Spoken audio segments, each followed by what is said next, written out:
আসসালামু আলাইকুম সবাইকে, আশা করি সবাই ভালো আছো এবং সুস্থ আছো। আজকে তোমাদেরকে স্বাগত জানাচ্ছি বায়োস্টারের ক্লাসে। তোমাদের মোটামুটি বায়োস্টারের পরীক্ষার জন্য অনলাইন ক্লাস 8টা নেওয়ার সিদ্ধান্ত নেওয়া হয়েছে এবং এই অনলাইন ক্লাসের উপর তোমরা পরীক্ষা দিতে পারবে প্রত্যেক দিন ক্লাস নেওয়ার পরের দিন সকাল 11টা থেকে রাত 10টা পর্যন্ত যে কোনো সময় মেডিকো সার্ভারে যে পরীক্ষাটা দিতে পারবে। তাহলে দেখো, তোমাদের বায়োস্টার যে পরীক্ষাটা নেওয়া হবে মেইন, তার উপর আমরা এই যে 8টা ক্লাস নিব। এই 8টা ক্লাসে মোটামুটি তোমাদেরকে যে টপিকগুলো পড়ানো হবে এবং টপিকগুলো অনেক ইজি করে পড়ানো হবে, তোমাদের যে কনফিউশন ছিল সেটা ক্লিয়ার করা হবে এবং এমসিকিউতে কোন কোন প্রশ্ন আসবে, কোন কোন প্যাটার্নে কোন জায়গাগুলো ইম্পর্টেন্ট, বোধ ভর্তি পরীক্ষা এইচএসসির জন্য সেই জায়গাগুলো বলে দেওয়া হবে। এবং প্রশ্নগুলো কিন্তু বেসিক্যালি এই টপিকগুলোর মধ্যে থেকেই আসবে এবং এই টপিকের বাহির থেকে আসলে ইম্পর্টেন্ট ওরকম কোনো অংশ নাই যেখান থেকে তোমার ভর্তি পরীক্ষা কিংবা এইচএসসিতেও প্রশ্ন আসে। সো মোটামুটি আজকের ক্লাসগুলো করলেই দেখবে, একটা ক্লাস করলেই কিন্তু তোমার আইডিয়া হয়ে যাবে যে কোন কোন টপিক তোমাকে পড়তে হবে। বোধ যে কোনো অ্যাডমিশন টেস্ট, মেডিকেল বলো, ভার্সিটি বলো কিংবা ইঞ্জিনিয়ারিং এ যে জায়গাগুলো থেকে প্রশ্ন আসে, এবং পাশাপাশি তোমাদের এইচএসসিতেও এই টপিকগুলো থেকেই প্রশ্ন চলে আসে এবং বায়োস্টারে তো এই টপিকগুলো থেকে প্রশ্ন আসবেই। তাহলে দেখো, ফার্স্টে আমাদের ক্লাস টপিক তো আজকে সবাই জানি প্রাণীর বিভিন্নতা এবং শ্রেণীবিন্যাস। তোমাদেরকে একটু আইডিয়া দিই যে আমরা দেখো একদম ফার্স্ট পৃষ্ঠায় চলে আসি। এটা হচ্ছে আমাদের বইয়ের সেকেন্ড পৃষ্ঠাটা। এখান থেকে কি পড়তে হবে দেখো, এখানে একদম উপরে কি লেখা আছে, প্রাণী বৈচিত্র্য কয় প্রকার। দেখো লেখা আছে প্রাণী বৈচিত্র্য কয় প্রকার দিয়ে, দেখো লেখা, তাই না? প্রাণী বৈচিত্র্য কয় প্রকার? 3 প্রকার আমাদের। কি কি? জিনগত, প্রজাতিগত, বাস্তুতান্ত্রিক। এখন যে কোনো ভর্তি পরীক্ষা বলো কিংবা বায়োস্টারের পরীক্ষা বলো, প্রশ্ন কিভাবে আসবে এখান থেকে? প্রশ্ন আসবে এইভাবে যে প্রাণী বৈচিত্র্য কয় প্রকার, তখন তোমার আনসার হবে 3 প্রকার। কিংবা নিচের কোনটা প্রাণী বৈচিত্র্যের প্রকারভেদ না, তাহলে এখানে 3টা নাম আছে। এটার সাথে আরো একটা অপশন মেক করে ইজিলি তোমাকে প্রশ্ন করে ফেলবে। সো তোমাকে খুব ভালো মতো কি জানতে হবে, তোমাকে খুব ভালো মতো জানতে হবে যে এই যে 3টা যে আমাদের বৈচিত্র্য, সেই 3টার নাম এবং এবং এই কোনটা তাহলে বৈচিত্র্য না, তোমাকে এইটা আইডেন্টিফাই করতে হবে। আচ্ছা, কার কোনো প্রশ্ন থাকলে প্রশ্ন করে ফেলবা। আমি ক্লাস নেওয়ার ফাঁকে ফাঁকে তোমাদের কোশ্চেনের আনসার দেওয়ার চেষ্টা করবো, কিংবা ক্লাসের একদম লাস্টে তোমাদের যে কনফিউশন আছে, অন্য কোনো কনফিউশন যদি থেকে থাকে তাহলে সেটা সলভ করার চেষ্টা করবো, ঠিক আছে? আচ্ছা আচ্ছা দেখো, তাহলে চলে আসি। এটা ছিল আমাদের সেকেন্ড পেজের পড়া। এরপর চলে আসবো আমরা পরের পৃষ্ঠায়, ঠিক আছে? আমরা চলে আসি এবার পরের পৃষ্ঠায়। এখানে দেখো তোমাদেরকে একটা সুন্দর একটা ছন্দ দেয়া আছে। প্রাণী বৈচিত্র্য কয় প্রকার বললাম? তাহলে 3 প্রকার। তো মনে রাখবো কিভাবে? মনে রাখার খুব ইজি টেকনিক, সেটা হচ্ছে পাবজি দিয়ে আমরা মনে রাখতে পারি। পতে হচ্ছে প্রজাতিগত, বতে বাস্তুতান্ত্রিক, যতে হচ্ছে জিনগত। তাহলে এই প্রজাতিগত, বাস্তুতান্ত্রিক, জিনগত, এই 3টা হচ্ছে আমাদের প্রাণী বৈচিত্র্যের প্রকারভেদ। তাহলে এই পাবজি বাদ দিয়ে বুঝতেই পারতেছো আল্লাহর দুনিয়াতে যা কিছু থাকবে সেটা কিন্তু প্রাণী বৈচিত্র্যের প্রকারভেদ না। তাহলে 2টা যে কোশ্চেন আমরা এই সেকেন্ড পাতা থেকে মানে পড়লাম, সেটা কিন্তু আমরা শিখে ফেললাম যে প্রজাতিগত, বাস্তুতান্ত্রিক, জিনগত, আর প্রাণী বৈচিত্র্য হচ্ছে কয় প্রকার? প্রাণী বৈচিত্র্য হচ্ছে 3 প্রকার। তাহলে আশা করি এখান থেকে কোশ্চেন আসলে তোমরা পারবা। এটা তো ভুল হওয়ার মতো আর কিচ্ছু নাই, তাই না? তাহলে এটা তো আমাদের পড়া হয়ে গেল। এরপর কি দেখো, তোমাদের বইয়ের 3 নাম্বার পৃষ্ঠা কিংবা একদম যাদের নিউ এডিশনের বই তাদের বইয়ের 5 নাম্বার পৃষ্ঠায় একটা হলুদ বা কমলা কালারের একটা বক্স আছে। সে বক্সটা কি? সেটা হচ্ছে প্রাণীর শ্রেণীবিন্যাসের ভিত্তি। দেখো, আমাদের এই পৃথিবী নাকি, আমাদের এই বিশাল পৃথিবীর অসংখ্য অসংখ্য প্রাণী, লক্ষ লক্ষ লাখ লাখ কোটি কোটি প্রাণী। এই বিশাল প্রাণী জগৎকে বিভিন্ন কিছুর ভিত্তিতে বিভিন্ন ভাগে ভাগ করা যায়। হতে পারে সেটা আকার আকৃতিও, হতে পারে সেটা সংগঠন, ক্রমমাত্রা, ক্লিভেজ, অনেকগুলো, মোট 16টার মতো ভাগ দেওয়া আছে। তোমাকেও তো অনেকগুলো ভাগে ভাগ করা হয় নাকি? তোমাকে দেখো স্কুলে, কলেজে, তুমি যেখানেই পড়ো তোমাকে অনেকগুলো ক্লাসে ভাগ করা হতো, 1 2 3 4 5 6, তাদেরকে অনেকগুলো সেকশন ভাগ করা হতো। এটার উদ্দেশ্য কি? যাতে আমি কম সময়ে তোমাকে ভাগ করে একটা ভাগটাকে পড়তে পারি। কারণ তোমার আমার কারো জীবনে এটা এত সময় নাই যে আমরা বসে বসে প্রত্যেকটা প্রাণী নিয়ে স্টাডি করব। খুব স্বাভাবিক, আমি বসে থেকে এক প্রজাতির এক প্রাণী নিয়ে গবেষণা করবো। প্রাণী প্রজাতি তো হাজার হাজার, লক্ষ লক্ষ। এক চালের মধ্যে কত প্রজাতির চাল আছে, তাই না? তাহলে আমরা কি করব? আমরা জাস্ট সিম্পল ভাগগুলোর বৈশিষ্ট্য মনে রাখবো, তাহলে কিন্তু আমাদের অনেকখানি পড়া হয়ে যায়। যেমন দেখো, আকার আকৃতি। আকার আকৃতির ভিত্তিতে কয় ভাগে ভাগ করা যায়? 2 ভাগেই ভাগ করা যায়, তাই না? একটা হচ্ছে বড় আর একটা হচ্ছে ছোট, অথবা কি বলে, একটা বৃহদাকার একটা ক্ষুদ্রাকার। এরকম সংগঠন, ক্রমমাত্রার ভিত্তিতেও কয়েক ভাগে ভাগ করা যায়, জীবন পদ্ধতির ভিত্তিতে ভাগ করা যায়, ক্লিভেজ, অনেকগুলো ভাগেই ভাগ করা যায়। তো এই ভাগগুলোর মধ্যে আমাদের ইম্পর্টেন্ট কোনগুলা, পরীক্ষায় আসার মতো ইম্পর্টেন্ট কোন ভাগগুলো আমাদের না পড়লেই না, সেটা কি কি দেখো। সেটা হচ্ছে এই দেহের আকার তো বলেই ফেললাম, সেটা হচ্ছে সংগঠন, ক্রমমাত্রা, ক্লিভেজ ও ভ্রূণীয় বিকাশ, 5 ভ্রূণ স্তর, 6 প্রতিসাম্যতা, এরপর হচ্ছে 12 নম্বর সিলো। এই 5টা ভাগ আমাদের যে কোনো ভর্তি পরীক্ষা বলো, এইচএসসি বলো, কিংবা এই যে 22 স্টারের এক্সাম, যে কোনো পরীক্ষায় আসার মতো। এবং এগুলো ইম্পর্টেন্ট, বাকিগুলো খুব ইজি। বাকিগুলো ধরো যে এই যে আকার আকৃতির ভিত্তিতে দুই ভাগে ভাগ করা যায়, একটা বড় একটা ছোট, তো হচ্ছে এরকম হচ্ছে তোমার অঞ্চলায়ন, খণ্ডকায়ন, এগুলো তুমি রিডিং পড়লেই খুব ইজি। বাট ইম্পর্টেন্ট হচ্ছে এই 2 নাম্বার, 4 নাম্বার, 5, 6 আর 12, এগুলা মোটামুটি একটু বড় টপিক এবং এখান থেকে প্রশ্ন খুব খুব বেশি আসে। বিগত বছরের প্রশ্নগুলো যদি তুমি খেয়াল করো, বিগত বছরের এইচএসসি প্রশ্ন বলো, বিগত বছরের অ্যাডমিশন টেস্টের প্রশ্ন যদি তুমি খেয়াল করো, দেখবা এই টপিকগুলো থেকে একাধিকবার প্রশ্ন চলে আসছে। সো এই টপিকগুলো আমাদেরকে খুব খুব ভালো মতো পড়তে হবে। আচ্ছা, একজন ভাইয়া লিখেছে পাবজি আনস্টল দিয়েছি, প্লিজ মনে করাই দেন না আবার। এই যে এখন পাবজির একটা ভালো কাজে লাগাও নাকি? এতদিন তো খেলাধুলা করছি, টাইম নষ্ট করছি, এখন সেই খেলাধুলার জিনিসটাকে আমরা একটা ভালো কাজে লাগাই ফেললাম, তো তোমার তো লাভ হলো, তাই না? দেখো তুমি একটা খেলার জিনিস, সময় নষ্ট করার জিনিসটাকে কিভাবে একটা সময় কাজে লাগানোর পদ্ধতি পেয়ে গেলা। তো চলে আসি, দেখো এরপর চলে আসি আমরা এই যে দেহের আকার আকৃতি, তো আমরা বলেই ফেলছি 2 ভাগে ভাগ করা যায়, বড় আর ছোট, মানে আনুবীক্ষণিক, আর একটা হচ্ছে বৃহত্তর। এখান থেকে পড়ার কিছু নাই। ইম্পর্টেন্ট কোনটা? ইম্পর্টেন্ট হচ্ছে সংগঠন ক্রমমাত্রা। তাহলে সংগঠন ক্রমমাত্রা থেকে আমরা কি পড়ে ফেলবো? 3টা জিনিস পড়তে হবে। যে কোনো টপিক, যে টপিকগুলো পরীক্ষার জন্য ইম্পর্টেন্ট পড়াচ্ছি, সেই প্রত্যেকটা টপিক থেকে আমাকে 3টা জিনিস পড়তে হবে। কোন কোন 3টা জিনিস পড়তে হবে? এক হচ্ছে সেটার ভিত্তিতে, যেমন সংগঠন ক্রমমাত্রার ভিত্তিতে প্রাণী জগৎকে কয় ভাগে ভাগ করা যায়, ভাগগুলার নাম কি কি, ভাগগুলার এক্সাম্পল কি কি। যেমন সংগঠন ক্রমমাত্রার ভিত্তিতে প্রাণী জগৎকে 4 ভাগে ভাগ করা যায়। ভাগগুলার নাম কি কি দেখো: কোষীয় মাত্রার গঠন, কোষ টিস্যু মাত্রার গঠন,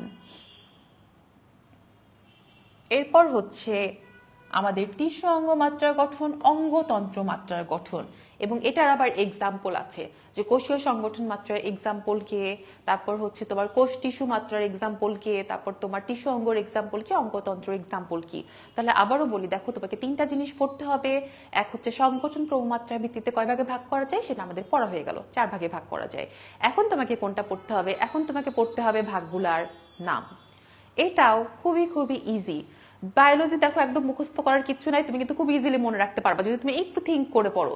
যেমন দেখো আমাদের প্রত্যেকটা প্রাণী দেহ, যে কোনো প্রাণী হোক, মানুষ, সাপ, ব্যাঙ, যা কিছু হোক, প্রত্যেকটা প্রাণী দেহ অসংখ্য কি দ্বারা তৈরি? অসংখ্য কোষ দ্বারা তৈরি, তাই না? আবার অসংখ্য কোষ দিয়ে কি তৈরি হয়? অসংখ্য কোষ দিয়ে কিন্তু তোমার তৈরি হয় টিস্যু। আবার অনেকগুলো টিস্যু মিলে কি তৈরি হয়? অঙ্গ। অনেকগুলো অঙ্গ মিলে আবার কি তৈরি হয়? তন্ত্র। তাহলে দেখো তুমি কিন্তু একটু থিঙ্ক করলেই পেয়ে যাচ্ছ যে প্রত্যেকটা প্রাণীদেহ তৈরি হয় অসংখ্য কোষ দিয়ে, অনেকগুলো কোষ মিলে তৈরি হয় টিস্যু, অনেকগুলো টিস্যু মিলে অঙ্গ, অনেকগুলো অঙ্গ মিলে তন্ত্র। খেয়াল করো নামগুলো কিন্তু সিরিয়ালি আসছে, নামগুলো কিন্তু একদম সিরিয়ালি আসছে। দেখো সবার ফার্স্টে কি? সবার ফার্স্টে কোষীয়, এরপর কোষ টিস্যু, তারপর টিস্যু অঙ্গ, এরপর হচ্ছে অঙ্গতন্ত্র। তো একদমই পেঁচানোর কিছু নাই, একদমই ভুল হওয়ার মতো কিছু নাই, খুবই খুবই ইজি একটা টপিক। আমরা হয়তো আগে এত ইজিলি পড়ি নাই, বাট দেখো তুমি কিন্তু মুখস্থ না করো, এটা এমনিতেই মনে রাখতে পারো। 4 ভাগে ভাগ করা যায়, কি কি সেটা? কোষ, কোষ টিস্যু, টিস্যু অঙ্গ, অঙ্গতন্ত্র। জাস্ট সিরিয়ালি তুমি পড়ে ফেললা। এখন কি পড়তে হবে দেখো, আর একটা পড়া আমাদের বাকি, সেটা হচ্ছে এক্সাম্পল। প্রত্যেকটারই কিন্তু এক্সাম্পল দেয়া, যেমন টিস্যু অঙ্গের এক্সাম্পল দেয়া, এই যে প্লাটিহেলমিনথেস, যেমন তোমার অঙ্গতন্ত্রের এক্সাম্পল দেয়া, নেমার্শিয়ান, প্রত্যেকটারই কিন্তু তোমার এক্সাম্পল দেয়। এবং এক্সাম্পল মনে রাখাও ইজি যদি তোমার পর্বগুলার নাম সিরিয়ালি মনে থাকে। তোমাদের অনেকেরই কিন্তু পর্বগুলার নাম সিরিয়ালি মনে আছে। এই চ্যাপ্টারটা অনেকগুলো পর্ব নিয়ে, আমরা তো সবাই জানি নাকি। এখন অনেকের মোটামুটি পড়া ভালো হয়েছে, যাদের ভালো পড়া মনে হয়েছে, ভালোভাবে পড়া আছে, তারা পর্বগুলা দেখছো যে পর্বগুলা সিরিয়ালি লেখা, ফার্স্টে পরিফেরা, তারপর নিডারিয়া, প্লাটিহেলমিনথেস, সেভাবে করতে করতে কর্ডাটা পর্যন্ত আসছে। আবার বেশিরভাগই যারা এইচএসসিতে এত ভালো মতো, এই চ্যাপ্টারটা তো অনেক বোরিং, আমি জানি এই চ্যাপ্টার অনেক মহা বোরিং, তো দেখা গেছে যে এই চ্যাপ্টার আমার কাছে যেগুলো যেহেতু খুব বোরিং মনে হতো, কারণ অনেক অনেক ইনফরমেশন, তথ্যবহুল একটা চ্যাপ্টার, বুঝে পড়ার কিছু নাই, খালি দেখবা পড়তেছো মানে খালি মুখস্থ মুখস্থ মুখস্থ। তো এই চ্যাপ্টার পার্সোনালি আমার এইচএসসিতে পড়তে খুবই বিরক্ত লাগতো, আমি এই চ্যাপ্টারটা পড়তেই চাইতাম না। মানবদেহ চ্যাপ্টারগুলো পড়তে ভালো লাগতো, বাট এই ফার্স্ট চ্যাপ্টারের প্রতি আমার আজীবনই বিতৃষ্ণা ছিল। তো ফার্স্ট, তোমাদেরও তাই হওয়ার কথা আসলে, কিন্তু ফার্স্ট চ্যাপ্টারে অনেক অনেক ইনফরমেশন, বুঝে পড়ার জিনিসপাতি নাই, পড়লে মুখস্থ মনে থাকতে চায় না, বোঝার কিছু নাই, খুব বিরক্ত লাগে পড়তে। সো দেখা গেছে যে এই চ্যাপ্টার এমনিতে অনেক কঠিন মনে হয়, তো এই কারণেই দেখা গেছে ভালো মতো পড়া হয় না, তাই আমাদের পর্বগুলোর নামও পড়া হয় না। তো যাদের তো মনে আছে পর্বগুলোর নাম সিরিয়ালি, সেটা তো খুবই ভালো। যাদের পর্বগুলোর নাম সিরিয়ালি পড়া নাই, তারা চেষ্টা করবে আজকে ক্লাসের পর পর্বগুলোর নাম সিরিয়ালি পড়ে ফেলতে। সিরিয়ালি দেখবে পর্বগুলোর নাম তোমাদের পৃষ্ঠা পৃষ্ঠার পরে লেখা আছে, যে ফার্স্টে পরিফেরা, তারপর নিডারিয়া, তারপর প্লাটিহেলমিনথেস, তারপর নেমাটোডা, তারপর কি, তারপর মলাস্কা, অ্যানিলিডা, এভাবে করে কর্ডাটা পর্যন্ত। মোট 9টা পর্বের কথা, 8টা হচ্ছে নন কর্ডাটা, একটা হচ্ছে কর্ডাটা। তো সিরিয়ালি পর্বগুলোর নাম মনে রাখার সুবিধা কি দেখো, অনেক পড়া এই চ্যাপ্টারে তোমার এমনিতেই হয়ে যাবে। পর্বগুলোর নাম যদি তোমার সিরিয়ালি মনে থাকতো, কিংবা মনে যাদের আছে, দেখো এই টপিকটা তোমার জন্য খুবই ইজি। একদম ফার্স্টেরটা কোষীয় সংগঠন মাত্রার এক্সাম্পল কি, কোষীয় সংগঠন মাত্রা 1 নাম্বার ভাগ, তাহলে সেটার এক্সাম্পল কি, 1 নাম্বার পর্ব পরিফেরা। 2 নাম্বার ভাগ কি দেখো, আমাদের 2 নাম্বার ভাগ হচ্ছে কোষ টিস্যু মাত্রার গঠন, সেটার এক্সাম্পল কি, 2 নাম্বার পর্ব নিডারিয়া। এরপর কি দেখো, এরপর হচ্ছে আমাদের যে 3 নাম্বার ভাগ টিস্যু অঙ্গ মাত্রা, এটার এক্সাম্পল কি, 3 নাম্বার পর্ব প্লাটিহেলমিনথেস। আর 4 নাম্বার ভাগের এক্সাম্পল কি, তোমার বই এখানে লেখা নিমার্শিয়ান, তুমি লিখে ফেলো 4 থেকে 9 পর্যন্ত, বাদ বাকি সবাই। ঠিক আছে, এই সেম পড়াটাকে আমি একটা স্লাইডে সিম্পল করে দেখাচ্ছি, যাদের বুঝতে সমস্যা হচ্ছে দেখো এই স্লাইড দেখে আমরা এখন পড়ে ফেলবো। একদম 1 নাম্বার ভাগ কোষীয় মাত্রার গঠন, এটার এক্সাম্পল আমাদের 1 নাম্বার পর্ব। 2 নাম্বার ভাগ কোষ টিস্যু মাত্রার এক্সাম্পল 2 নাম্বার পর্ব। 3 নাম্বার ভাগের এক্সাম্পল 3 নাম্বার পর্ব। আর 4 নাম্বার ভাগের এক্সাম্পল হচ্ছে 4 নাম্বার পর্ব নেমাটোডা থেকে 9 নাম্বার পর্ব আমরা কর্ডাটা পর্যন্ত সবাই। তাহলে এই অংশটা যদি তোমার সিরিয়ালি মনে থাকে, তাহলে কিন্তু এই টপিকটা তোমার জন্য খুবই খুবই ইজি। আমি আবারও রিপিট করি, সংগঠন ক্রমমাত্রার ভিত্তিতে প্রাণী জগৎকে 4 ভাগে ভাগ করা যায়। 4টা ভাগের নাম কি কি, ওই যে কোষ, টিস্যু, অঙ্গ, তন্ত্র, এবং তাদের এক্সাম্পলও কিন্তু সিরিয়ালি। 1 নাম্বারের এক্সাম্পল 1 নাম্বার পর্ব, 2 এর 2, 3 এর 3, 4 এর হচ্ছে 4 থেকে 9 পর্যন্ত সবাই। তাহলে এই টপিক কারো কোনো এতক্ষণ যতটুকু পড়াইছি কারো কোনো জায়গায় বুঝতে সমস্যা আছে, কিংবা কোনো জিনিস রিপিট করতে হবে কিনা একটু বলে ফেলো। আচ্ছা, কি কমেন্ট করছো সবাই, জি আপু এই ক্লাস অনেক বোরিং, এর চেয়েও আরো একটা বোরিং চ্যাপ্টার আছে, হ্যাঁ ঘাসফড়িং, হ্যাঁ সত্যি জুওলজি বইয়ে যে চ্যাপ্টার গুলো আছে তার মধ্যে আসলেই ফার্স্ট চ্যাপ্টার আর ঘাসফড়িং মহা বোরিং, কিন্তু কিচ্ছু করার নাই, অ্যাডমিশন টেস্ট বলো, এইচএসসি বলো, সবখানে প্রশ্ন চলে আসে, তাই না? কারণ বড় বড় মানুষরা প্রশ্ন করে, তাদের সবসময় কি জিনিস পছন্দ, বোরিং জিনিস পছন্দ। একজন জিজ্ঞেস করেছো আপু যা পড়তে হবে কিনা, সাইন্টিফিক নেম কোনগুলো পড়তে হবে এটা বলে দিব, ঠিক আছে, সবগুলো পড়তে হবে না।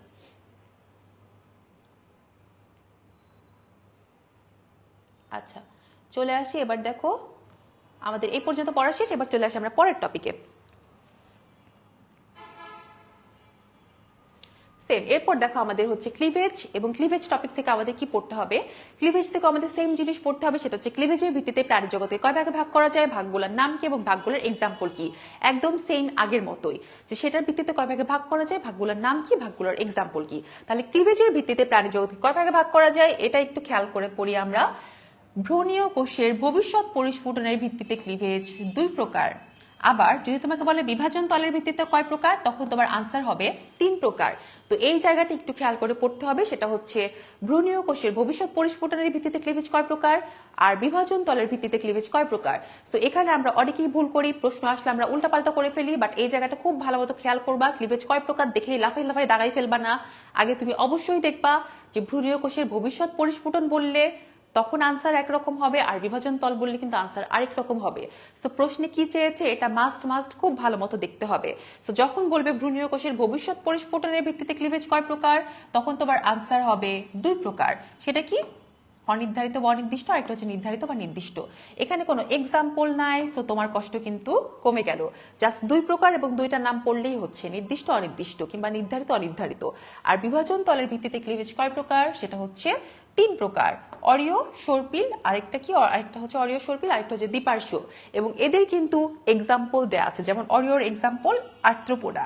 তো এই টপিক থেকে কিন্তু তোমাকে এক্সাম্পলটাও পড়ে ফেলতে হচ্ছে। তাহলে ক্লিভেজ থেকে তুমি কি পড়বা, ক্লিভেজ কয় প্রকার, ভ্রূণীয় কোষের ভবিষ্যৎ পরিস্ফুটনের ভিত্তিতে ক্লিভেজ 2 প্রকার, আর বিভাজন তলের ভিত্তিতে ক্লিভেজ 3 প্রকার। যখন ভ্রূণীয় কোষের ভবিষ্যৎ পরিস্ফুটন বলবে তখন তোমার কষ্ট কমে গেছে, এখানে এক্সাম্পল নাই, বাট বিভাজন তলের ভিত্তিতে কিন্তু এক্সাম্পল দেয়া, তো তোমাকে এক্সাম্পলটা পড়ে ফেলতে হবে। দেখো এই যে দ্বিপার্শ্বীয় এক্সাম্পল দেয়া আছে, দ্বিপার্শ্বীয় এক্সাম্পল হচ্ছে কর্ডাটা, সর্পিলের এক্সাম্পল কি, সেটা হচ্ছে অ্যানিলিডা, আর হচ্ছে মলাস্কা। তো এক্সাম্পল সহকারে ভালোভাবে এই টপিকটা পড়ে ফেলতে হবে, এখান থেকে বোধ ভর্তি পরীক্ষা এইচএসসি তে প্রশ্ন চলে আসে। এরপর চলে যাব আমরা পরের টপিক। আমাদের পরের টপিকের আগে এই যে দেখো এখানে আরেকটা আছে যে তোমার এখানে ক্লিপের দ্বিপার্শ্বীয়তে আবার দুই রকম ভাবে দেখা যায়। এটা জাস্ট তুমি একটু রিডিং পড়বা, একটা হচ্ছে প্রোটোস্টোমিয়া আর একটা হচ্ছে ডিউটারোস্টোমিয়া, জাস্ট রিডিং পড়লেই হবে। ঠিক আছে, যে দ্বিপার্শ্বীয় প্রতিসম যেসব প্রাণী তাদের মধ্যে আবার দুইটা ভাগ থাকে, একটা হচ্ছে তোমার এই যে প্রোটোস্টোমিয়া আর একটা হচ্ছে ডিউটারোস্টোমিয়া। তো প্রোটোস্টোমিয়ার এক্সাম্পল কারা? 5, 6, 7 নাম্বার পর্ব। আর ডিউটারোস্টোমিয়ার এক্সাম্পল দেখো একদম লাস্টের দুইটা, 8 আর 9 নাম্বার পর্ব। 8 আর 9 নাম্বার পর্ব কি হবে? ওই যে পরিফেরা ছিল আমাদের 1 নাম্বার পর্ব, নিডারিয়া 2 নাম্বার, এভাবে করে করে আমাদের মলাস্কা 5 নাম্বার, অ্যানালিডা 6, আর্থ্রোপোডা 7। তোমার বই কিন্তু একদম পরপর সিরিয়ালি লেখা আছে, আমি যখন একটু পর পড়াবো দেখবা একদম সিরিয়ালি পরপর লেখা।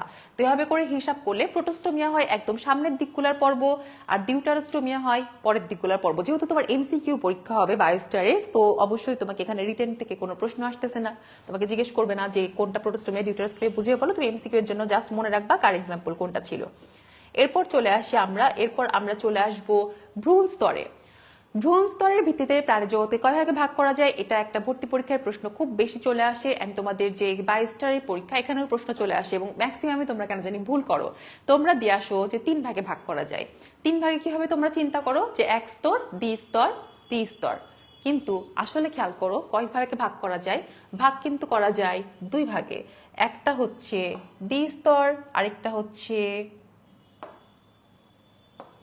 তোমার ত্রিস্তর। সো আসলে কিন্তু আমরা যেটা ভুল করে দেই যে আমরা 3 ভাগে ভাগ করতে পারি, সেটা কিন্তু হবে না। তো এই জায়গাটি একটু খেয়াল করে পড়বা যে ভ্রূণ স্তরের ভিত্তিতে প্রাণী জগৎকে ভাগ করা যায় 2 ভাবে, একটা হচ্ছে দ্বিস্তরী আর একটা হচ্ছে ত্রিস্তরী। এক স্তরী বলে কিন্তু কোনো কথা নাই, একটা নিয়ে কিন্তু কোনো স্তর হয় না। স্তর হইতে হলে মাস্ট কি থাকতে হবে? স্তর থাকতে হলেই দেখো একটার পর আরেকটা সাজানো থাকলেই তো তখন আমরা স্তর বলবো। সো মাস্ট দুইটা হলেই তো একজনের সাপেক্ষে আরেকজনকে আমরা স্তর বলতে পারি, তাই না? সো দেখো এখানে দেখো 2টা স্তর, এটার একটা একটোডার্ম থাকে, আরেকটা হচ্ছে তোমার কি থাকে, এন্ডোডার্ম থাকে। ঠিক আছে, আর এখানে দেখো আরেকটা এক্সট্রা লেয়ার থাকে, সেটা হচ্ছে মেজোডার্ম। এই হচ্ছে 3টা লেয়ার। তো এটার লেয়ার দেখো 3টা, একটা, 2টা, 3টা, তাই এরা দ্বিস্তরী। আর এটার লেয়ার কয়টা? 2টা। এই যে একটা, 2টা, মাঝখানে কিন্তু কোনো কোষ স্তর নাই, মাঝখানে মেসোগ্লিয়া থাকে। সো দেখো, সো তোমাকে কিন্তু এই জায়গাটা ভালো মতো মনে রাখতে হবে যে 1 স্তর বলে কিন্তু কোনো কিছু ছিল না, জাস্ট 2 স্তরী আর 3 স্তরী। তো দ্বিস্তরীর এক্সাম্পল কি দেখো, খুব ইজি। মানে দ্বিস্তরীর এক্সাম্পল হচ্ছে 2 নাম্বার পর্ব নিডারিয়া। আর ত্রিস্তরীর এক্সাম্পল কি? 3 থেকে 9 পর্যন্ত, বাদ বাকি আল্লাহ দুনিয়া সবাই হচ্ছে ত্রিস্তরী। তাহলে এখান থেকে আমরা পড়ে ফেললাম যে আমাদের এই স্তর বা ভ্রূণ স্তরের ভিত্তিতে প্রাণী জগৎকে কয় ভাগে ভাগ করা যায়? 2 ভাগে ভাগ করা যায়, একটা হচ্ছে দ্বিস্তরী আর একটা হচ্ছে ত্রিস্তরী। সো দ্বিস্তরীর এক্সাম্পল 2 নাম্বার পর্ব নিডারিয়া, আর বাদ বাকি যা কিছু আছে 3 থেকে 9 পর্যন্ত সবাই কার এক্সাম্পল? সবাই হবে হচ্ছে ত্রিস্তরীর এক্সাম্পল। তাহলে দ্বিস্তরীর এক্সাম্পল কিন্তু শুধুমাত্র নিডারিয়া পর্বের প্রাণী। এরপর আমরা একটা পার্থক্যের বক্সে চলে আসবো। বক্সটা খুবই খুবই খুব ইম্পর্টেন্ট, অ্যান্ড বক্স থেকে প্রশ্ন খুব বেশি আসে। যে কোনো ভর্তি পরীক্ষায় বলো কিংবা এইচএসসি তে, যে জায়গায় বোল্ড লাইন থাকে, বক্স থাকে, বক্স আর বোল্ড লাইন চোখে পড়ে বেশি, তাই ওখান থেকে প্রশ্ন হয় বেশি। তাই যেখানে তুমি বক্স পাবা চেষ্টা করবা বক্সটা খুব ভালো মতো পড়তে। তাহলে দেখে এই যে বক্সটা কিন্তু খুবই ইজি। তুমি বক্সটা কিভাবে পড়বা? বক্সটা পড়বা এভাবে যে মানুষের সাথে তুমি যদি হাইড্রার পার্থক্য করো, হাইড্রা তো তুমি পড়ছোই 2nd চ্যাপ্টারে। তো মানুষের যা যা কিছু থাকে সবই ত্রিস্তরীতে থাকবে, আর যা কিছু মানুষের নাই হাইড্রার আছে সবই হচ্ছে দ্বিস্তরীর। এই যে দেখো, তুমি কখনো শুনছো যে মানুষের নেমাটোসিস্ট থাকে, মেসোগ্লিয়া থাকে, পলিপ মেডুসা থাকে? সব তো তুমি কখনোই শুনো নাই। তার মানে এগুলো দেখো ত্রিস্তরীতে, এগুলো থাকবে না। এই যে মেসোগ্লিয়া থাকবে না, এই যে পলিপ মেডুসা দশা থাকবে না, এই যে দেখো তোমার নেমাটোসিস্ট থাকবে না। আর মানুষের ক্ষেত্রে আমরা কি কি শুনছি? মানুষের ক্ষেত্রে, মানুষ তো উন্নত পর্ব, তাই এদের কি থাকে? 3টা স্তর থাকবে। ত্রিস্তরী, 3টা স্তর থাকবে। এটা হচ্ছে দ্বিস্তরী, তাই এদের 2টা স্তর থাকবে।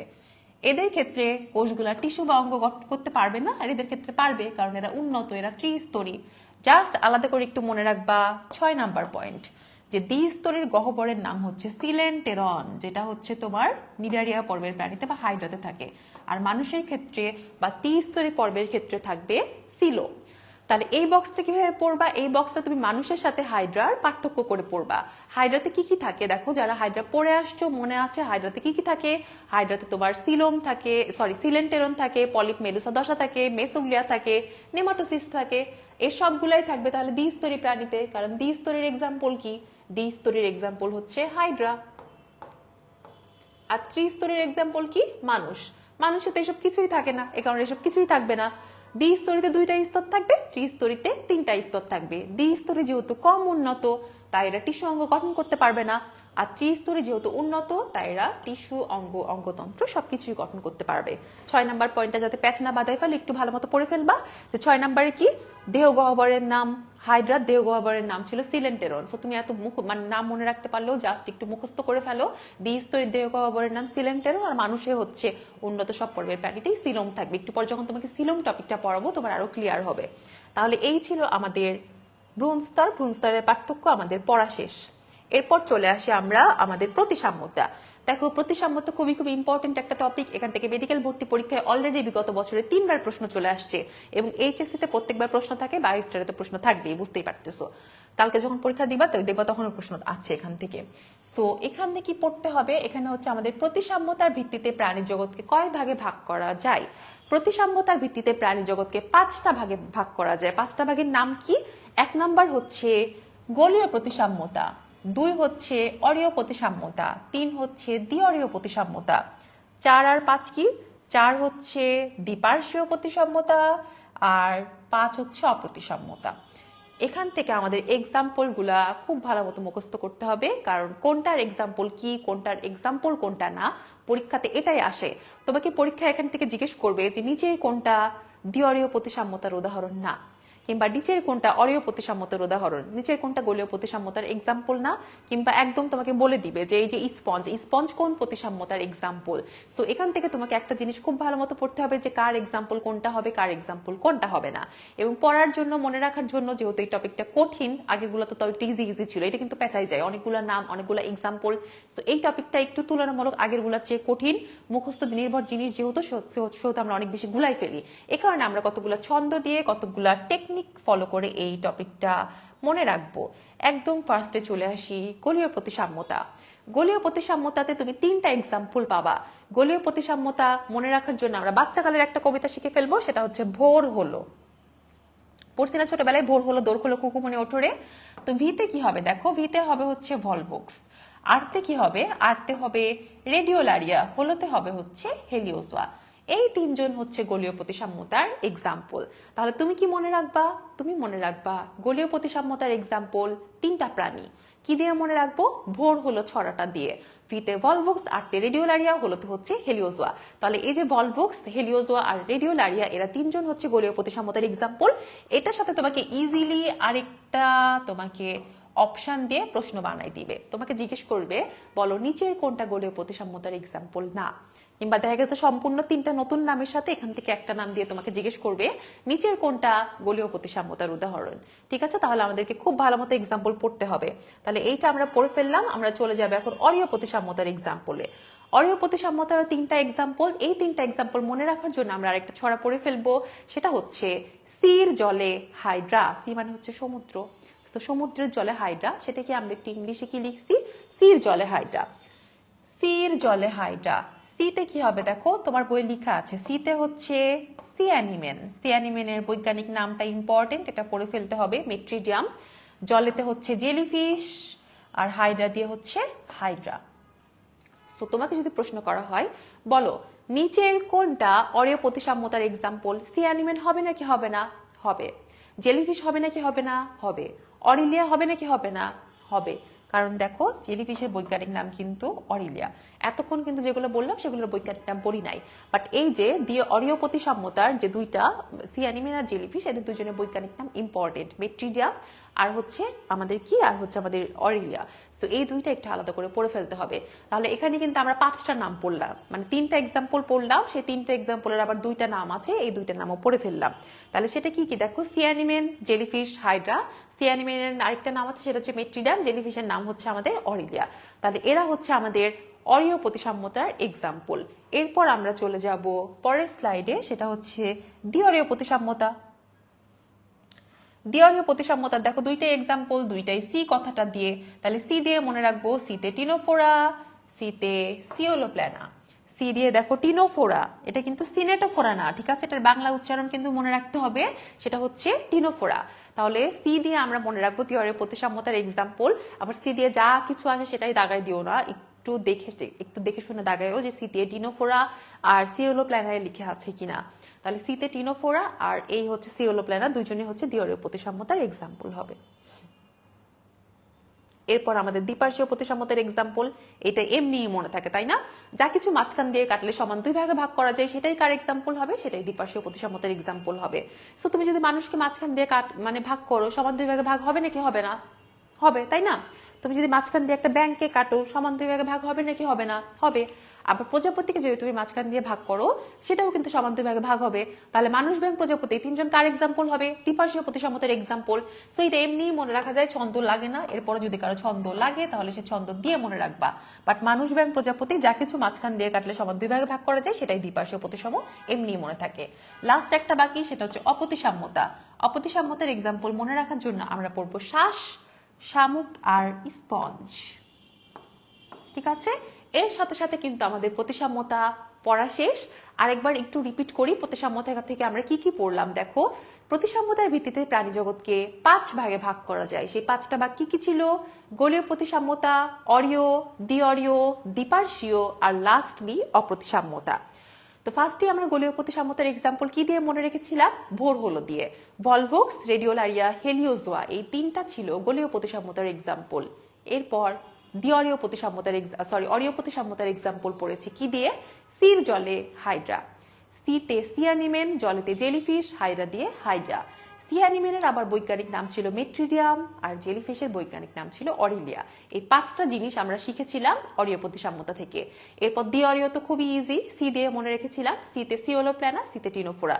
দ্বিপার্শ্বীয়টা কিন্তু এমনি মনে থাকে, যা কিছু মাঝখান দিয়ে কাটলে দুই ভাগে ভাগ হয় সেটাই দ্বিপার্শ্বীয়। তো মানুষ, ব্যাঙ, প্রজাপতি। আর লাস্টলি হচ্ছে আমাদের অপ্রতিসাম্যতা মনে রাখার জন্য আমরা শিখবো শামুক আর স্পঞ্জ। তাহলে দেখো, এর সাথে সাথে কিন্তু আমাদের প্রতিসাম্যতা পড়া শেষ। সেখান থেকে কারো কোনো প্রশ্ন থাকলে একটু পড়ে ফেলো। আচ্ছা, একজন বলছে আপাতত ছন্দ মনে থাকে না, এমনিতেই মনে থাকে। উদাহরণ আছে, তোমার এমনিতে মনে থাকলে তুমি এমনিতে মনে রাখবা, কোনো প্রবলেম নাই। যার ছন্দ লাগবে সে ছন্দ দিয়ে মনে রাখবা, ঠিক আছে? সো যার যেভাবে মনে রাখতে সুবিধা হয় সে সেভাবে মনে রাখবা, কোনো প্রেশার নাই। তোমার যেটা টেকনিক ফলো করতে ইজি হয় সেই টেকনিক মনে রাখবা। অনেকেরই আছে এই ছন্দ দিয়ে মনে থাকে না, অন্য ছন্দ দিয়ে মনে থাকে, অনেকের এমনি মনে থাকে। তোমার যেটা দিয়ে ইজি হয় তুমি সেটা দিয়ে মনে রাখবা। তাহলে দেখো, এতক্ষণ যা পড়ালাম জাস্ট একটা আনসার করে ফেলো যে প্রজাপতির প্রতিসাম্যতা কোন ধরনের, একটু ঝটপট আনসার দিয়ে ফেলো দেখি।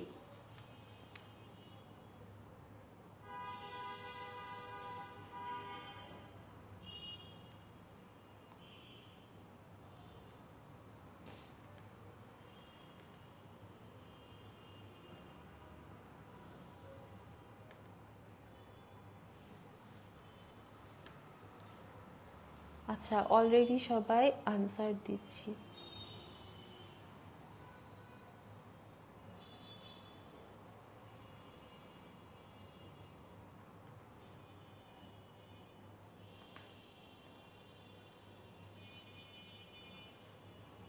আচ্ছা, অলরেডি সবাই আনসার দিয়ে দিছি তাই না? দ্বিপার্শ্বীয়, এটা তো অলরেডি আমাদের পড়া একবার হয়ে গেছে। যা কিছু মাঝখান দিয়ে কাটা যায় সেটাই হচ্ছে দুই ভাগে ভাগ করা যায়।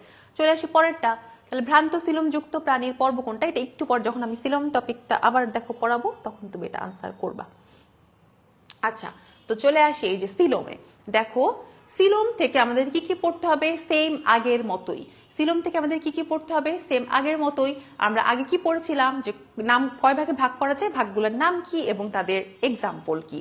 তো দেখো, এখানেও সেম জিনিস আমাদের পড়তে হবে। সিলোমের উপস্থিত অনুপস্থিতির ভিত্তিতে প্রাণী জগতে কয় ভাগে ভাগ করা যায়? সিলোমের উপস্থিত অনুপস্থিতির ভিত্তিতে 3 ভাগে ভাগ করা যায়। একটা হচ্ছে অ্যাসিলোমেট, একটা হচ্ছে সিউডোসিলোমেট, আরেকটা হচ্ছে কি? আরেকটা হচ্ছে আমাদের ইউসিলোমেট। ঠিক আছে, আরেকটা হচ্ছে আমাদের ইউসিলোমেট। আবার ভ্রূণীয় বিকাশকালীন সময়ে সিলোম সৃষ্টির প্রকৃতির উপর ভিত্তি করে প্রকৃত সিলোম যুক্ত প্রাণীদেরকে আবার 2 ভাগে ভাগ করা যায়। ঠিক আছে, তাদেরকে কি কি? সাইজোসিলোমেট আর একটা হচ্ছে এন্টারোসিলোমেট। তাহলে দেখো এখানে কি বলেছে, এখানে বলা হয়েছে সিলোম হচ্ছে সিলোম থাকবে নাকি থাকবে না এর উপর ভিত্তিতে করে প্রাণী জগৎকে 3 ভাগে ভাগ করা যায়। প্রথমটা ছিল অ্যাসিলোমেট, তারপর কি ছিল? সিউডোসিলোমেট, আরেকটা ছিল হচ্ছে তোমার ইউসিলোমেট। দেখো আগের পৃষ্ঠাটা, প্রথমে ছিল তোমার অ্যাসিলোমেট, তারপর সিউডোসিলোমেট, তারপর ছিল ইউসিলোমেট। অ্যাসিলোমেট মানে কি? দেখো, অ্যাসিলোমেট মানে হচ্ছে সিলোমবিহীন প্রাণী, তার মানে যে সিলোম থাকবে না। সিউডোসিলোমেট মানে কি? সিউডোসিলোমেট মানে হচ্ছে অপ্রকৃত সিলোম যুক্ত বা মিথ্যা সিলোম যুক্ত। আর ইউসিলোমেট মানে হচ্ছে প্রকৃত সিলোম যুক্ত, যাদের প্রকৃতই সিলোম থাকে। এবং এই ইউসিলোমেট প্রাণীদেরকে আবার আমরা একটু পরে দুই ভাগে ভাগ করব। তার আগে আমরা চলে আসি, আমরা এখানে পড়ে ফেলি। দেখো অ্যাসিলোমেট, অ্যাসিলোমেট মানে কি? অ্যাসিলোমেটের এ দিয়ে বোঝায় অ্যাবসেন্ট, মানে সিলোমবিহীন, এ ফর অ্যাবসেন্ট। তাহলে অ্যাসিলোমেট মানে হচ্ছে অ্যাবসেন্ট, এদের কোনো সিলোম থাকবে না, এই ধরনের প্রাণীদের কোনো সিলোম থাকে না। এখন এদের এক্সাম্পল কি? এদের এক্সাম্পল মনে রাখার জন্য আমরা পড়ে ফেলবো পিএন কথাটা। এদের এক্সাম্পল মনে রাখার জন্য আমরা পড়ে ফেলবো পিএন কথাটা। দেখো পিতে কি হবে? পিতে প্লাটিহেলমিনথেস, পিতে হচ্ছে নেমার্শিয়া। একদম নিউ এডিশনের বইয়ে এই এক্সাম্পলটা দেওয়া আছে, তো আমরা এই এক্সাম্পলটাই ফলো করবো, প্লাটিহেলমিনথেস, নেমার্শিয়া। যাদের আগের এডিশনের বই, তোমরা তোমাদের বইয়ে অন্যান্য এক্সাম্পল দেখবা তোমাদের বই লেখাচ্ছে পরিফেরা, নিডারিয়া, প্লাটিহেলমিনথেস। বাট একদম নিউ এডিশনের বই যেহেতু এই এক্সাম্পল দেয় এবং নিউ এডিশনের বই থেকে অ্যাডমিশন টেস্টে প্রশ্ন চলে আসে, তো আমরা কি পড়ে ফেলবো? আমরা পড়ে ফেলবো প্লাটিহেলমিনথেস আর নেমার্শিয়া, মনে রাখবো পিএন দিয়ে। এরপর চলে আসি সিউডোসিলোমেট। সিউডো মানে কি? কি মনে হয় সিউডো মানে? সিউডো মানে হচ্ছে মিথ্যা বা ভ্রান্ত। তো মিথ্যা বা ভ্রান্ত আর সিউডো মানে একই কথা। তাহলে তোমার পরীক্ষায় প্রশ্ন এভাবেও থাকতে পারে যে নিচের কোনটা ভ্রান্ত সিলোম যুক্ত বা নিচের কোনটা মিথ্যা সিলোম যুক্ত। তাহলে সিউডো মানে হচ্ছে আমাদের মিথ্যা বা ভ্রান্ত। তাহলে বইয়ের পাশে লিখে ফেলবা মিথ্যা বা ভ্রান্ত। সিউডো মানে মিথ্যা বা ভ্রান্ত। আর এটার যে এক্সাম্পল মনে রাখার জন্য আমরা একটা ফলের নাম পড়ে ফেলবো, সেটা হচ্ছে নারিকেল।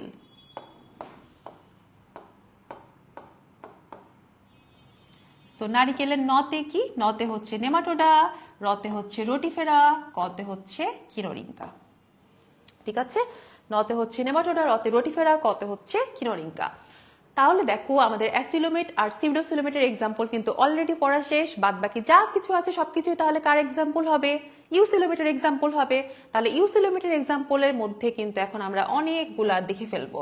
তাহলে মনে রাখার ইজি উপায় কি? অ্যাসিলোমেট আমরা মনে রাখছি পিএন দিয়ে, আর সিউডোসিলোমেট মনে রাখছি আমরা নারিকেল দিয়ে। বাদ বাকি সবকিছুই কার এক্সাম্পল হবে?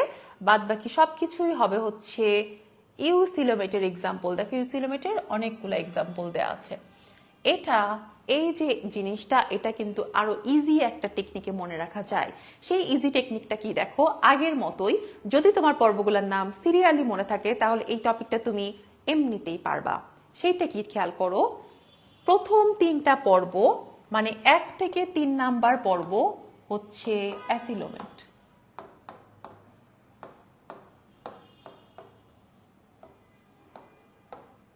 একদম প্রথম 3টা পর্ব 1 থেকে 3 নাম্বার পর্ব হচ্ছে অ্যাসিলোমেট। শুধুমাত্র 4 নাম্বার পর্ব হচ্ছে সিউডোসিলোমেট।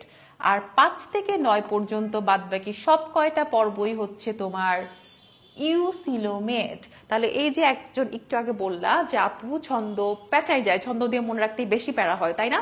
তো তুমি কিন্তু এটা এই টেকনিকেও মনে রাখতে পারো, বাট যদি তোমার পর্বগুলোর নাম সিরিয়ালি মনে থাকে। সো যার পর্বগুলোর নাম সিরিয়ালি মনে আছে সে তো খুবই ইজিলি পারবা। একদম 4 নাম্বার পর্ব মানে নেমাটোডা। নেমাটোডা হচ্ছে অনেকটা ভারত পাকিস্তান বর্ডারের মতো। নেমাটোডার সামনে যা কিছু থাকবে সবই হচ্ছে অ্যাসিলোমেট। নেমাট মানে 1 থেকে 3 নাম্বার সবই অ্যাসিলোমেট। আর নেমাটোডার পরে যা কিছু থাকবে 5 থেকে 9 সবই কি হবে? সবই হবে হচ্ছে ইউসিলোমেট।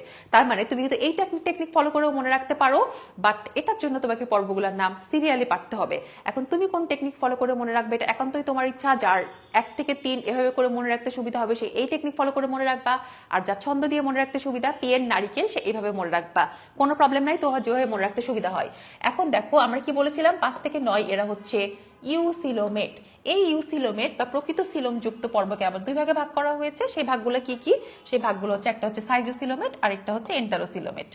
সাইজোসিলোমেটের এক্সাম্পল কি? এই যে আর্থ্রোপোডা আর মলাস্কা, সাথে হচ্ছে অ্যানেলিডা আছে। তো এরা কি? এখানে হচ্ছে আমরা 5, 6, 7 পেয়ে যাচ্ছি।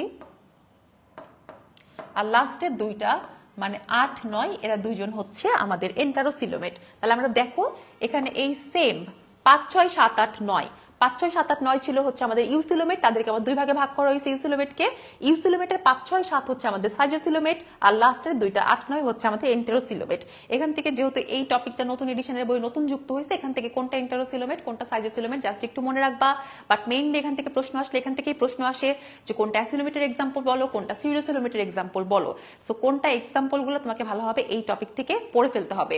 এর সাথে সাথে কিন্তু আমাদের মেইন যে ফার্স্ট ভাগের পড়া সেটা কিন্তু আমাদের পড়া শেষ। সো একটু এটা ঝটপট আনসার দিয়ে ফেলো। এখন দেখবা আমরা মেইন পড়ায় প্রবেশ করব। এই যে তোমার লাইফের নাইটমেয়ার এই চ্যাপ্টারের এত এত পর্ব আপু, এত এত বৈশিষ্ট্য বৈশিষ্ট্য বৈশিষ্ট্য বৈশিষ্ট্য মনে থাকে না, এবং এই চ্যাপ্টারে দেখবা হাজার হাজার বৈশিষ্ট্য, সেই টপিকে আমরা জাস্ট একটু পরেই প্রবেশ করব। দেখবা এরপর আজকের জন্য তোমার ক্লাসটা এতদিন যে যেভাবে পড়ছো উল্টা পাল্টা বোরিং লাগে, বাট দেখবা আজকের পর তোমার ক্লাসটা অনেক ইজি হয়ে যাবে, তোমার খুবই ইজিলি বৈশিষ্ট্যগুলা মনে থাকবে। যদি তুমি একটু বুঝে পড়ো, একটু ক্লাসে মনোযোগ দাও, দেখো ক্লাসের পড়া ক্লাসেই শেষ, 80 থেকে 85%, আর বাকিটা তো একটু নিজে কষ্ট কষ্ট করে অবশ্যই বাসায় বারবার পড়তে হবে, আর কিছু করার নাই। যেহেতু এই চ্যাপ্টারে অনেক অনেক ইনফরমেশন, একটু ঝটপট আনসার দিয়ে ফেলো। অলরেডি সবাই আনসার দিয়ে ফেলছো। আচ্ছা, একজন জিজ্ঞেস করছে আপু এইচএসসি 25 এর কি আবার বই কিনতে হবে কিনা? এই যে বই তো দেয়াই আছে অলরেডি, সো এই পৃষ্ঠাটা জাস্ট স্ক্রিনশট নিয়ে কিংবা তোমাদেরকে তো পিডিএফ দিয়েই দেওয়া হবে, পিডিএফ থেকে পড়ে ফেলবা, শেষ। অ্যাডমিশনের সময় তুমি নতুন বই কিনো, এখন দরকার নাই নতুন কিনার। যে যে ইনফরমেশন নিয়ে আসছে এটা তো বলেই দিলাম। আচ্ছা, অলরেডি সবাই আনসার দিয়ে ফেলছি তাই না? অলরেডি আনসার কি দিয়ে ফেললাম? বি। হ্যাঁ, নেমাটোডা হচ্ছে আমাদের ভ্রান্তসিলোম যুক্ত। তাহলে দেখো আমরা সবাই এটা পারি তাই না? এটা আমাদের পড়া হয়ে গেছে। আচ্ছা, এখন বলে ফেলি দেখি সিলোমবিহীন পর্ব কোনটা? সিলোমহীন মানে কি? অ্যাসিলোমেট তাই না, অ্যাবসেন্ট। তাহলে সিলোমবিহীন পর্ব কোনটা?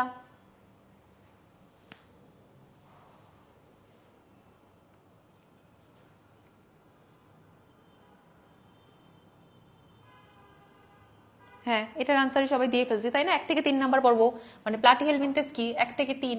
সো 1 থেকে 3 কি কি বলেছিলাম? সিলোমহীন। আর নেমাটোডা কি 4 নাম্বার পর্ব। 4 নাম্বার পর্ব কি হবে? সিউডোসিলোমেট। আর লাস্টের গুলো হচ্ছে উন্নত পর্ব, এটা হচ্ছে 9 নাম্বার। আর অ্যানিলিডা কত? 5 6। তাহলে এরা হচ্ছে কি? এরা হচ্ছে তোমার ইউসিলোমেট। তাহলে এটাও আমাদের দেখো সুন্দর করে পড়া শেষ। আশা করি এ পর্যন্ত কারো কোনো কনফিউশন নাই। এখন দেখো আমাদের একটা ইম্পর্টেন্ট পৃষ্ঠা চলে আসছে। এই পৃষ্ঠাকে আমরা অনেকেই, যখন তুমি স্টুডেন্ট মানে এইচএসসি স্টুডেন্ট থাকো, তোমাকে কি করতে হয়? অনেকগুলো প্রাণীর বৈজ্ঞানিক কি বলতে, তোমাকে শ্রেণীবিন্যাস লিখতে বলো তাই না?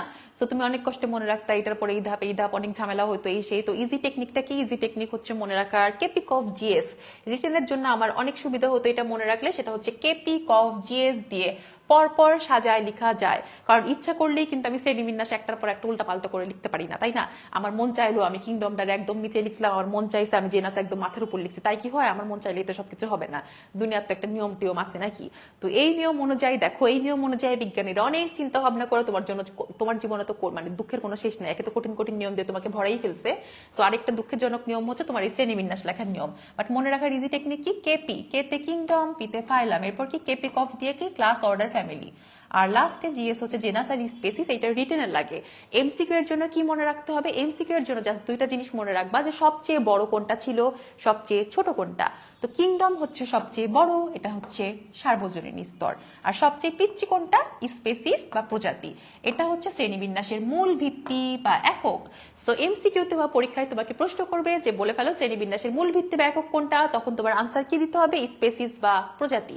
আরেকটা প্রশ্ন করে ফেলে, সেটা হচ্ছে ফাইলাম বা পর্বের মোট সংখ্যা কয়টা? মোট সংখ্যা হচ্ছে 33টা। সো মোট পর্ব বা ফাইলাম কয়টা আছে? মোট আছে কিন্তু 33টা। এর মধ্যে প্রধান বা মেজর হচ্ছে 9টা। এই মেজর পর্ব কোনগুলা? এই যে তোমার জীবনে এখন যে দুঃখের কাহিনী শুরু হবে একটু পরে, এটাই হচ্ছে তোমার এই মেজর পর্ব। এই যে তোমার বরিফেরা, নিডারিয়া, প্লাটিহেলমিনথেস, নেমাটোডা, এই যে তুমি 9 জনকে পড়বা কর্ডাটা পর্যন্ত, এরাই হচ্ছে তোমার মেজর পর্ব। সো মেজর পর্ব এই 9টার মধ্যে 8টা হচ্ছে তোমার নন কর্ডাটা, আর একটা আমরা হচ্ছি কর্ডাটা। 8টা নন কর্ডাটা মানে তো বুঝতেই পারছি তাই না? কোনটা কোনটা? এই যে Porifera, Cnidaria, Platyhelminthes, nematoda, mollusca, Annelida, arthropoda, Echinodermata, এই যে 8টা, এই 8টা হচ্ছে তোমার নন কর্ডাটা, আর লাস্টের জোন আমরা হচ্ছি কর্ডাটা। সো তার মানে কিন্তু এমন না যে পর্ব শুধুমাত্র 9টাই, পর্ব কিন্তু 33টা। ঠিক আছে? প্রধান তুমি যাদেরকে নিয়ে পড়াশোনা করো তারা হচ্ছে 9টা। আর তোমার তোমার বইয়ে নাই মানে লেখা নাই, কিন্তু এরকম আরো কিন্তু অনেক ছোট ছোট পর্ব আছে। মোট পর্ব আমাদের 33টা। তাহলে এইটা আমাদের পড়া শেষ। চলে আসে এখন আমরা এই যে আমাদের যে মেজর পর্ব, মেজর পর্বের নাম পরপর লেখা আছে। দেখো এই যে 9টা পর্বের নাম লেখা, এই 9টার মধ্যে এই প্রথম 8টা এরা হচ্ছে নন কর্ডাটা, আর এই যে আমাদের লাস্টেরটা এটা হচ্ছে আমাদের কর্ডাটা। আচ্ছা, এখন চলে আসি আমরা নন কর্ডাটা প্রাণী শ্রেণীবিন্যাসে। নন কর্ডাটা প্রাণী শ্রেণীবিন্যাস আমাদের জন্য খুবই খুবই ইম্পর্টেন্ট। এখানে স্টার মার্ক দাও। এটা বোথ এখান থেকে এইচএসসি তে বৈশিষ্ট্য চলে আসে রিটেনের মধ্যে, অ্যান্ড এমসিকিউ তো আসি। আমি তোমাদেরকে এমসিকিউ পড়াই দিচ্ছি, বাট এমনি জেনে রাখো, যেটা কিন্তু এখান থেকে রিটেন চলে আসে। সো কি আসবে, কিভাবে আসতে পারে, দেখো দুইভাবে আসতে পারে। একটা হচ্ছে নন কোয়াড্রেটার বৈশিষ্ট্য লিখো, কিংবা কোয়াড্রেটার বৈশিষ্ট্য লিখো, কিংবা কোয়াড্রেটা ও নন কোয়াড্রেটার পার্থক্য লিখো। এইভাবে প্রশ্নগুলো চলে আসে। তো বুঝতেই পারতেছো যে কোনো একজনেরটা ঝাড়া মুখস্থ করবা, উল্টাই দিলেই তুমি আরেকজনেরটা পাবা। সো তুমি যদি নন কোয়াড্রেটার বৈশিষ্ট্য ঝাড়া মুখস্থ করো, উল্টাই দিলেই কার বৈশিষ্ট্য পাবা, কোয়াড্রেটার বৈশিষ্ট্য। আর পার্থক্য কিভাবে লিখবা, একজনের যা কিছু থাকবে আরেকজনের সেটা থাকবে না, তাহলে খুব ইজিলি মনে করা যায়। যেমন আমাদেরটা কি আছে এখানে, আমাদের হচ্ছে তোমার এখানে কি রাখা, আমাদের হচ্ছে এখানে নন কোয়াড্রেটার বৈশিষ্ট্যগুলো আমরা ফার্স্টে পড়ে ফেলি। দেখো নন কোয়াড্রেটার 1, 2, 4 নাম্বার বৈশিষ্ট্য।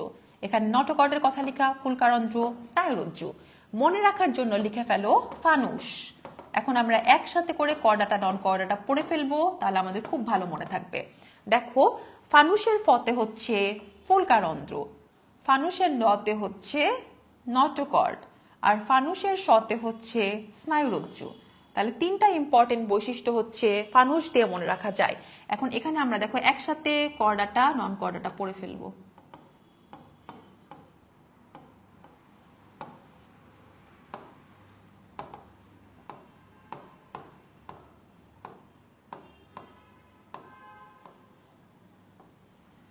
দেখো কর্ডাটা নন কর্ডাটা এই ক্লাসিফিকেশনটা কিসের ভিত্তিতে করা হয়, কি মনে হয়? কর্ডাটা নন কর্ডাটা, তাহলে কিসের ভিত্তিতে ভাগাভাগিটা করা হয়? ভাগাভাগিটা করা হয় হচ্ছে তোমার এই নটোকর্ড বা মেরুদণ্ডের ভিত্তিতে। তাহলে যেহেতু নটোকর্ডের ভিত্তিতে ভাগাভাগি করা হয়, তাহলে নটোকর্ড কাদের থাকবে, আমাদের নাকি ওদের? অবশ্যই আমাদের থাকবে, তাই না? মেরুদণ্ড বা নটোকর্ড কাদের থাকে, আমাদের থাকে। তাহলে নন কোয়াড্রেটার থাকবে নাকি থাকবে না? থাকবে না। এই যে দেখো লেখা আছে যে এদের ক্ষেত্রে নটোকর্ড অনুপস্থিত। এরপর চলে আসে আমরা ফতে ফুলকারন্ধ্র। ফুলকারন্ধ্র কাদের থাকে, আমাদের থাকে। তাহলে নন কোয়াড্রেটার থাকবে নাকি থাকবে না? থাকবে না। এই যে দেখো লেখা ফুলকারন্ধ্র নেই। লাস্ট একটা পয়েন্ট, সেটা হচ্ছে শতে স্নায়ুরজ্জু। স্নায়ুরজ্জু কাদের থাকে, আমাদের বা কোঅর্ডিনেটদের। তাহলে কি নন কোঅর্ডিনেটেড থাকবে নাকি থাকবে না? কি মনে হয়? থাকবে, থাকবে। এই পয়েন্টটাই আমরা ভুল করি, বাট এই পয়েন্টটা একটু খেয়াল করে শুরু, আমরা প্রায় এটা ভুল করি, পেঁচাই যাই। আমরা মনে করি যেহেতু আমাদের ক্ষেত্রে স্নায়ুরজ্জু থাকে, নন কোঅর্ডিনেটর স্নায়ুরজ্জু থাকবে না, কারণ সবই তো উল্টা হওয়ার কথা, তাই না? বাট স্নায়ুরজ্জু কি তৈরি করে খেয়াল করো, স্নায়ুরজ্জু তৈরি করে নার্ভাস সিস্টেম। আর নার্ভাস সিস্টেম ছাড়া কি প্রাণী হওয়া সম্ভব? নার্ভাস সিস্টেম যদি কারণ না থাকে, সে তো চেয়ার টেবিল হবে, তাই না? সে তো জড় পদার্থ হবে। সো প্রাণী হতে হলো মাস্ট তোমার কি থাকতে হবে, নার্ভাস সিস্টেম তো থাকতেই হবে, তোমার ব্যথা অনুভূতি তো থাকতেই হবে, তাই না? নার্ভাস সিস্টেম যদি কারণ না থাকে, সে তো chair table, light fan. So অবশ্যই সে নন কর্ডাটা হোক, কর্ডাটা হোক, গরু ছাগল হাঁস মুরগি কৃমি যা খুশি হোক, সে তো প্রাণী। প্রাণী হতে হলে মাস্ট কি থাকতে হবে, নার্ভাস সিস্টেম বা স্নায়ুরজ্জু থাকতেই হবে। সো আমাদের ক্ষেত্রেও যেমন স্নায়ুরজ্জু থাকবে, সেরকম নন কর্ডাটার ক্ষেত্রেও স্নায়ুরজ্জু থাকবে। একটাই পার্থক্য আছে, আমাদের ক্ষেত্রে স্নায়ুরজ্জুটা হবে হচ্ছে পৃষ্ঠীয় ফাঁপা, আমরা ফাঁপ দিয়ে মনে রাখি, ফতে ফাঁপা পতে পৃষ্ঠীয়। আর নন কোয়াড্রাটা স্নায়ুরজ্জু আমরা মনে রাখবো অনি দিয়ে, অতে অঙ্কীয়, নিতে হচ্ছে নিরেট। এই যে অঙ্কীয় আর নিরেট। তাহলে এ পর্যন্ত কি কারো কোনো বুঝতে সমস্যা আছে নাকি, একটু বলে ফেলো। বুঝতে সমস্যা থাকলে এই টপিকটা আবার রিপিট করব, না হলে আমি পরের মানে আবার সামনের দিকে আগাবো। একটু বলে ফেলো যে এ পর্যন্ত বুঝতে সমস্যা আছে কিনা, রিপিট করতে হবে কিনা কারো কোনো। আচ্ছা, ভ্রান্তশীলম বলতে কি বুঝাইছেন আপু? ভ্রান্তশীলম মানে হচ্ছে তোমার সিউডোসিলোমেট। সিউডোসিলোমেটের অপর নাম হচ্ছে মিথ্যা বা ভ্রান্তশীলম। সিউডোসিলোমেটের পাশে লিখে ফেলতে বলছিলাম ভ্রান্ত বা মিথ্যা সিলোম। আচ্ছা, কার কোনো কোশ্চেন আছে ভাইয়া আপুরা? করে থাকলে একটু করে ফেলো ঝটপট, না হলে আমি পরে সামনের দিকে আগাই।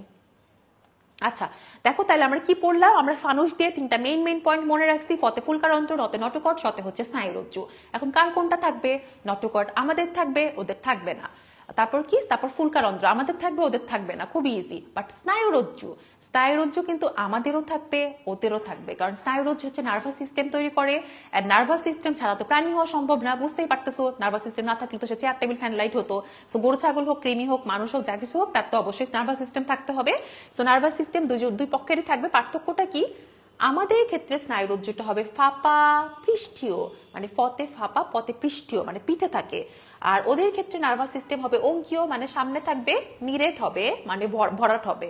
বাদ বাকি পার্থক্যগুলো তুমি রিডিং পড়লেই পারবা, এর মধ্যে কোনো ঝামেলা নাই। আচ্ছা, স্পাইনাল কর্ড নিরেট বলতে আপু কি বোঝাচ্ছে, একজন প্রশ্ন করেছো। আপু নিরেট আর ফাঁপার পার্থক্য কি? ফাঁপা নিরেট মানে ফাঁপা মানে হচ্ছে ফাঁকা ভেতর দিয়ে, ঠিক আছে, আর নিরেট মানে হচ্ছে তোমার ভরাট। মানে এই যে ধরো রিমোট, এটা কি ভরাট, এর মধ্যে দিয়ে কোনো ফাঁকা জায়গা আছে নাই। বাট বাঁশি দেখছি না সবাই, বাঁশির মাঝখান দিয়ে কি ফাঁকা থাকে না?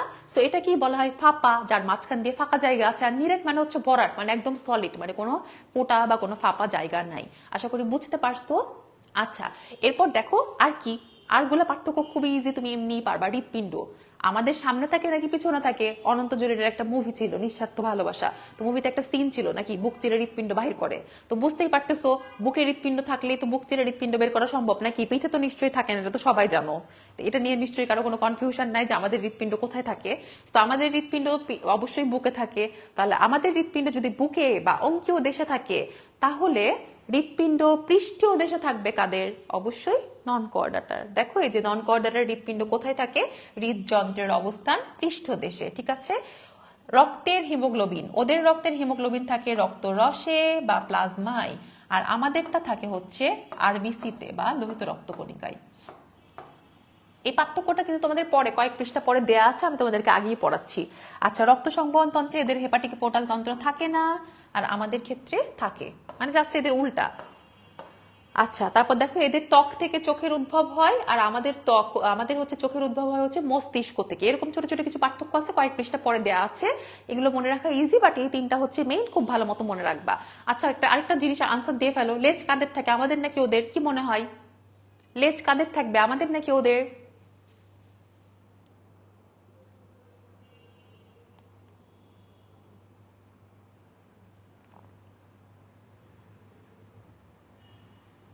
আচ্ছা, লেজ থাকবে, এটা কার থাকে? আমরা প্রায় প্যাচ বাঁধায় আমরা মনে করি আমাদের তো লেজ নাই, তাহলে লেজ মনে আছে নন কোঅর্ডিনেটর। সম্পূর্ণ ভুল, তোমার আমার লেজ নাই, বাট গরু ছাগলের লেজ আছে না? গরু ছাগল বাদর হনুমান এদের তো লেজ আছে নাকি? আর গরু ছাগল এরা বাদর হনুমান এরা কি কোঅর্ডিনেট নাকি নন কোঅর্ডিনেট? অবশ্যই কোঅর্ডিনেট, স্তন্যপায়ী। সো কোঅর্ডিনেটদের মানে মানে কোঅর্ডিনেটদের তাহলে লেজ থাকবে নাকি থাকবে না? অবশ্যই কোঅর্ডিনেটদের লেজ থাকবে, নন কোঅর্ডিনেটদের লেজ থাকবে না। সো দেখো, তোমার আমার লেজ না থাকলেও স্তন্যপায়ীদের কিন্তু নর্মালি লেজ থাকে। সো কোঅর্ডিনেটদের লেজ থাকবে, নন কোঅর্ডিনেটদের লেজ থাকবে না। সো এই সবগুলা পয়েন্ট তুমি এমনিতেই পারবা, তুমি প্যাচ বাঁধাবা দুইটা পয়েন্টের মধ্যে। তুমি দেখো দুইটা পয়েন্টের মধ্যে প্যাচ বাঁধাবা, সে দুইটা পয়েন্ট তুমি একটু খেয়াল করে দেখো। একটা হচ্ছে 3 নাম্বার পয়েন্টে তুমি ঝামেলা করবা, আর একটা হচ্ছে 4 নাম্বার পয়েন্টে তুমি ঝামেলা করবে, যে লেজ কাট থাকে আর স্নায়ুরজ্জু কাদের থাকে। তো আবারও বলে দিচ্ছি, দুইটা পয়েন্টেই তোমার ভুল হবে, বাকিগুলো তুমি খুব ইজিলি পারবা, বাট দুইটা পয়েন্ট তুমি ক্যাচাল বাঁধাবা, এই দুইটা পয়েন্ট খুব ভালো মতো পড়বা। যে লেজ কাদের থাকে, আবারও রিপিট করি, লেজ থাকে আমাদের, ওদের না। তোমার আবারও লেজ ছিল, সেটা কি হয়ে গেছে? বিলুপ্ত হয়ে ককটিক্সে পরিণত হয়েছে। যখন তুমি জেনেটিক্স পড়বা, বিবর্তনের অংশটা পড়বা, তখন এই টপিকটা তুমি খুঁজে পাবা। আর ওদের ক্ষেত্রে কিন্তু কোনো লেজ থাকে না। আর স্নায়ুরজ্জু কাদের থাকে? দুই পক্ষেরই থাকে, আমাদেরও থাকে ওদেরও থাকে। তো স্নায়ুরজ্জু নিয়ে কোনো কনফিউশন রাখবা না, স্নায়ুরজ্জু সবার থাকে। আর লেজ থাকে কিন্তু কোঅর্ডিনেটদের, আমাদের ক্ষেত্রে এটা বিলুপ্ত হয়ে গেছে, বাট গরু ছাগলের তো লেজ আছে। তো অবশ্যই কোঅর্ডিনেটদের লেজ থাকবে, নন কোঅর্ডিনেটের লেজ থাকবে না, ঠিক আছে।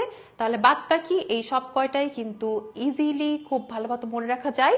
এই টপিকটা থেকে আরেকবার দেখো, কারো কোনো প্রবলেম থাকলে বলে ফেলো, আমি রিপিট করবো, আদারওয়াইজ দেখো আমি সামনের দিকে আগাচ্ছি, ঠিক আছে। তাহলে দেখো আরো একবার এখানে ভাগ দেওয়া আছে। এখন তোমাদের যে নিউ এডিশনের বই 2-3 বছর হলো আসছে, এখানে তোমাকে প্রথম যে দুইটা পর্ব, এই ফাইলাম 1 ফাইলাম 2 মানে পরিফেরা আর নিডারিয়া, এই দুজনকে কি বলা হয়েছে? নিম্ন শ্রেণীর প্রাণী বলা হয়েছে। আর অ্যাসিলোমেট ধরা হয়েছে হচ্ছে 3 নাম্বার থেকে। বাট আগের বই অনুযায়ী সবগুলাই তোমার 1 2 3 তিনজনই হচ্ছে তোমার অ্যাসিলোমেট ছিল। বাট তোমাকে যদি স্পেসিফিকলি জিজ্ঞেস করে নিম্ন শ্রেণীর কে, তখন তোমার আনসার হবে প্রথম দুইটা পর্ব।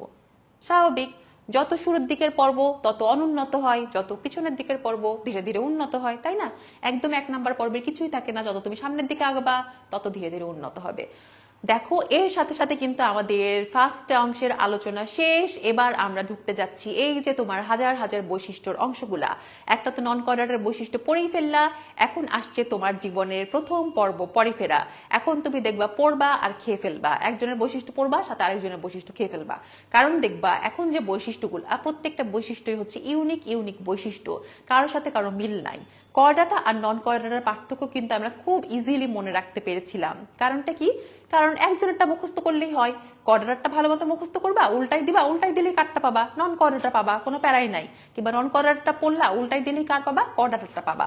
কিন্তু এইখানে হয়ে গেছে কাহিনী, পরিফেরার 9টা 10টা বৈশিষ্ট্য তুমি ঝাড়া মুখস্থ করলা, এরপর এরে তুমি যতই উল্টাও, তুমি নিডারিয়া, প্লাটিহেলমিনথেস, মলাস্কা, অ্যানেলিডা কারো একটা বৈশিষ্ট্যও পাবা না। এক এক জনের এক এক রকম কাহিনী। একজনের দেখবা যে লার্ভা দশা থাকে, অ্যামোসিট, তো আরেকজনের দেখবা কোনো লেখা আছে অস্টিয়া থাকে, আরেকজনের দেখবা যে লেখা আছে এদের পানি সংবহন তন্ত্র থাকে, আরেকজনের থাকবে নালীতন্ত্র। তো এক একজনের এক এক রকম বৈশিষ্ট্য এবং কারো বৈশিষ্ট্যের সাথে কারো বৈশিষ্ট্যের কোনো মিল নাই। এ কারণে এই অংশটা আমরা যতই পড়ি ততই ভুলে যায়। আমাদেরকে এখানে 9 9 81টা নতুন নতুন বৈশিষ্ট্য মনে রাখতে হয়, কারোর সাথে কারো কোনো ম্যাচ করে না। তো আমাদের এই জায়গাটা খুবই খুবই ডিফিকাল্ট মনে হয়। বাট আজকে আমরা জাস্ট কতগুলো টেকনিক ফলো করে পড়বো এবং এই টেকনিক দিয়ে তুমি দেখবে বৈশিষ্ট্যগুলো খুব ভালো মতো মনে রাখতে পারতেছো। বাট টেকনিকগুলো একটু মনে রাখতে হবে, আদারওয়াইজ দেখা গেছে টেকনিক ফলো করে পড়াইছি, টেকনিকই খেয়ে বসে আসো, তাহলে হলো? এটা দেখো কি একটা পরিফেরার ছবি দেয়া, পাশে একটা স্পঞ্জের ছবি দেয়া, তাই না? স্পঞ্জের ছবি কেন দেওয়া হয়েছে? স্পঞ্জের ছবি দেওয়া হয়েছে, থালা বাসন মাঝের স্পঞ্জ সবাই দেখছি না? থালা বাসন মাঝের স্পঞ্জ কেমন হয়? আমরা পানিতে চুবাই নাকি বাসন মাজার জন্য, তারপর যখন আমরা চাপ প্রেস করি ওটা তখন অনেক পানি বের হয়ে যায় না? তার মানে অসংখ্য ছিদ্র থাকে। পরিফেরা পর্বের প্রাণীও কিন্তু অনেকটা এরকম, পরিফেরা পর্বের প্রাণীতেও কিন্তু অসংখ্য ছিদ্র থাকে এবং এদেরও কিন্তু এরা স্পঞ্জ নামে পরিচিত। দেখো এখান থেকে তোমাকে কি ইম্পর্টেন্ট, এখান থেকে ইম্পর্টেন্ট হচ্ছে বলে নেই, তোমার বায়োস্টারের পরীক্ষা কিংবা যে কোনো অ্যাডমিশন টেস্টে কি থাকে, প্রত্যেকটা পর্বে একটা করে অপর নাম দেওয়া আছে। যেমন পরিফেরার অপর নাম হচ্ছে ছিদ্রাল প্রাণী, খুব ভালো মতো পড়ে ফেলতে হবে।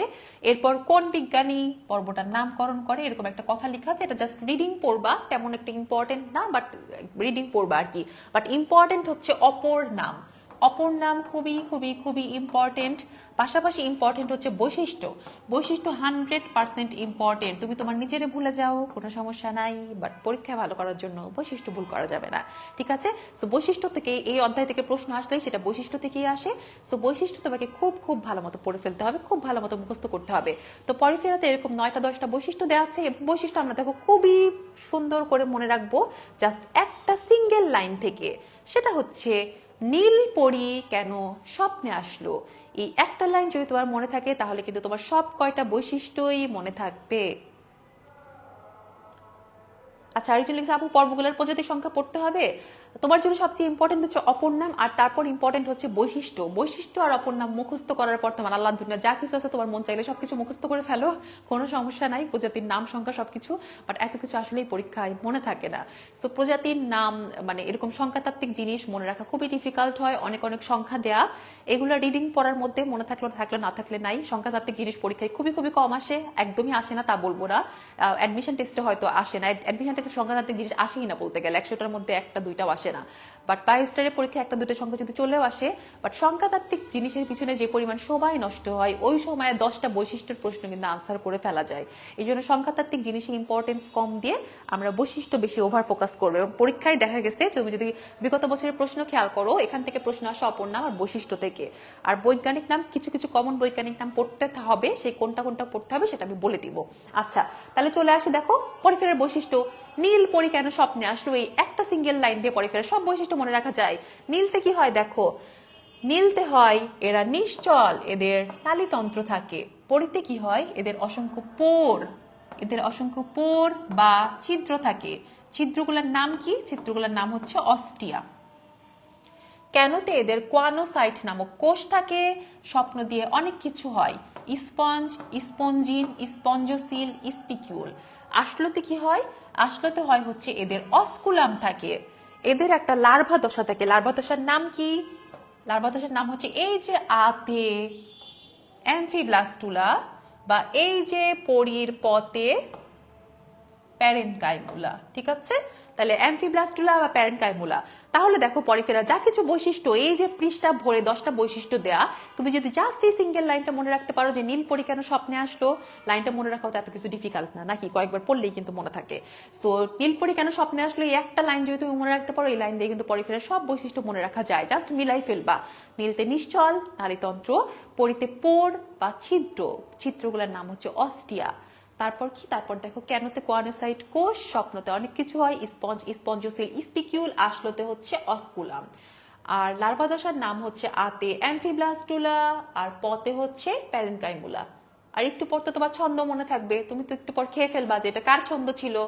এজন্য তোমার স্মৃতির প্রতি শ্রদ্ধা রেখে পরি দিয়ে কি হয়? পরিফেরা। এটা পরিফেরার ছন্দ ছিল, যারা ছন্দ ভুলে যাওয়ার টেনশনে আছো। আচ্ছা, এক একজন এক এক ছন্দ দিয়ে পড়তা। তোমার যেটা দিয়ে মনে থাকে, তোমার যদি আগে থেকেই মুখস্থ থাকে, তুমি সেটা দিয়ে পড়ো, কোনো সমস্যা নাই। আচ্ছা, তাহলে চলে আসি। তাহলে দেখো এর সাথে সাথে কিন্তু আমাদের পরিফেরার বৈশিষ্ট্য পড়া শেষ। পরিফেরা থেকে কিন্তু আলাদা করে আর কিছুই পড়া নাই, তোমার কিন্তু একটা পড়া অলরেডি হয়ে গেল। কি কি পড়ছি আমরা? পরিফেরার অপর নাম পড়েছি। পরিফেরার অপর নাম হচ্ছে ছিদ্রাল প্রাণী, এরা স্পঞ্জ নামে পরিচিত, তাই না? যে স্পঞ্জ আছে স্বপ্ন দিয়ে। তারপর কি পড়লাম আমরা? কোন বিজ্ঞান আবিষ্কার করে, এটা একটু পড়তে বলছি, একটু রিডিং পড়বা। যেমন পরিফেরার ক্ষেত্রে আমরা পড়ে ফেলছি। আর বৈশিষ্ট্যগুলো খুবই খুবই ইম্পর্টেন্ট। নীল পরি কেন স্বপ্নে আসলো, এটা দিয়ে পরিফেরার বৈশিষ্ট্য মনে রাখা যায়। তো নীলতে বলে ফেলছি কি? নীলতে হচ্ছে নিশ্চল নালীতন্ত্র, পরিতে হচ্ছে কি হবে? পরিতে পোর, পোরগুলোর নাম অস্টিয়া, পরি দিয়ে মনে রাখা যায় এটা পরিফেরা।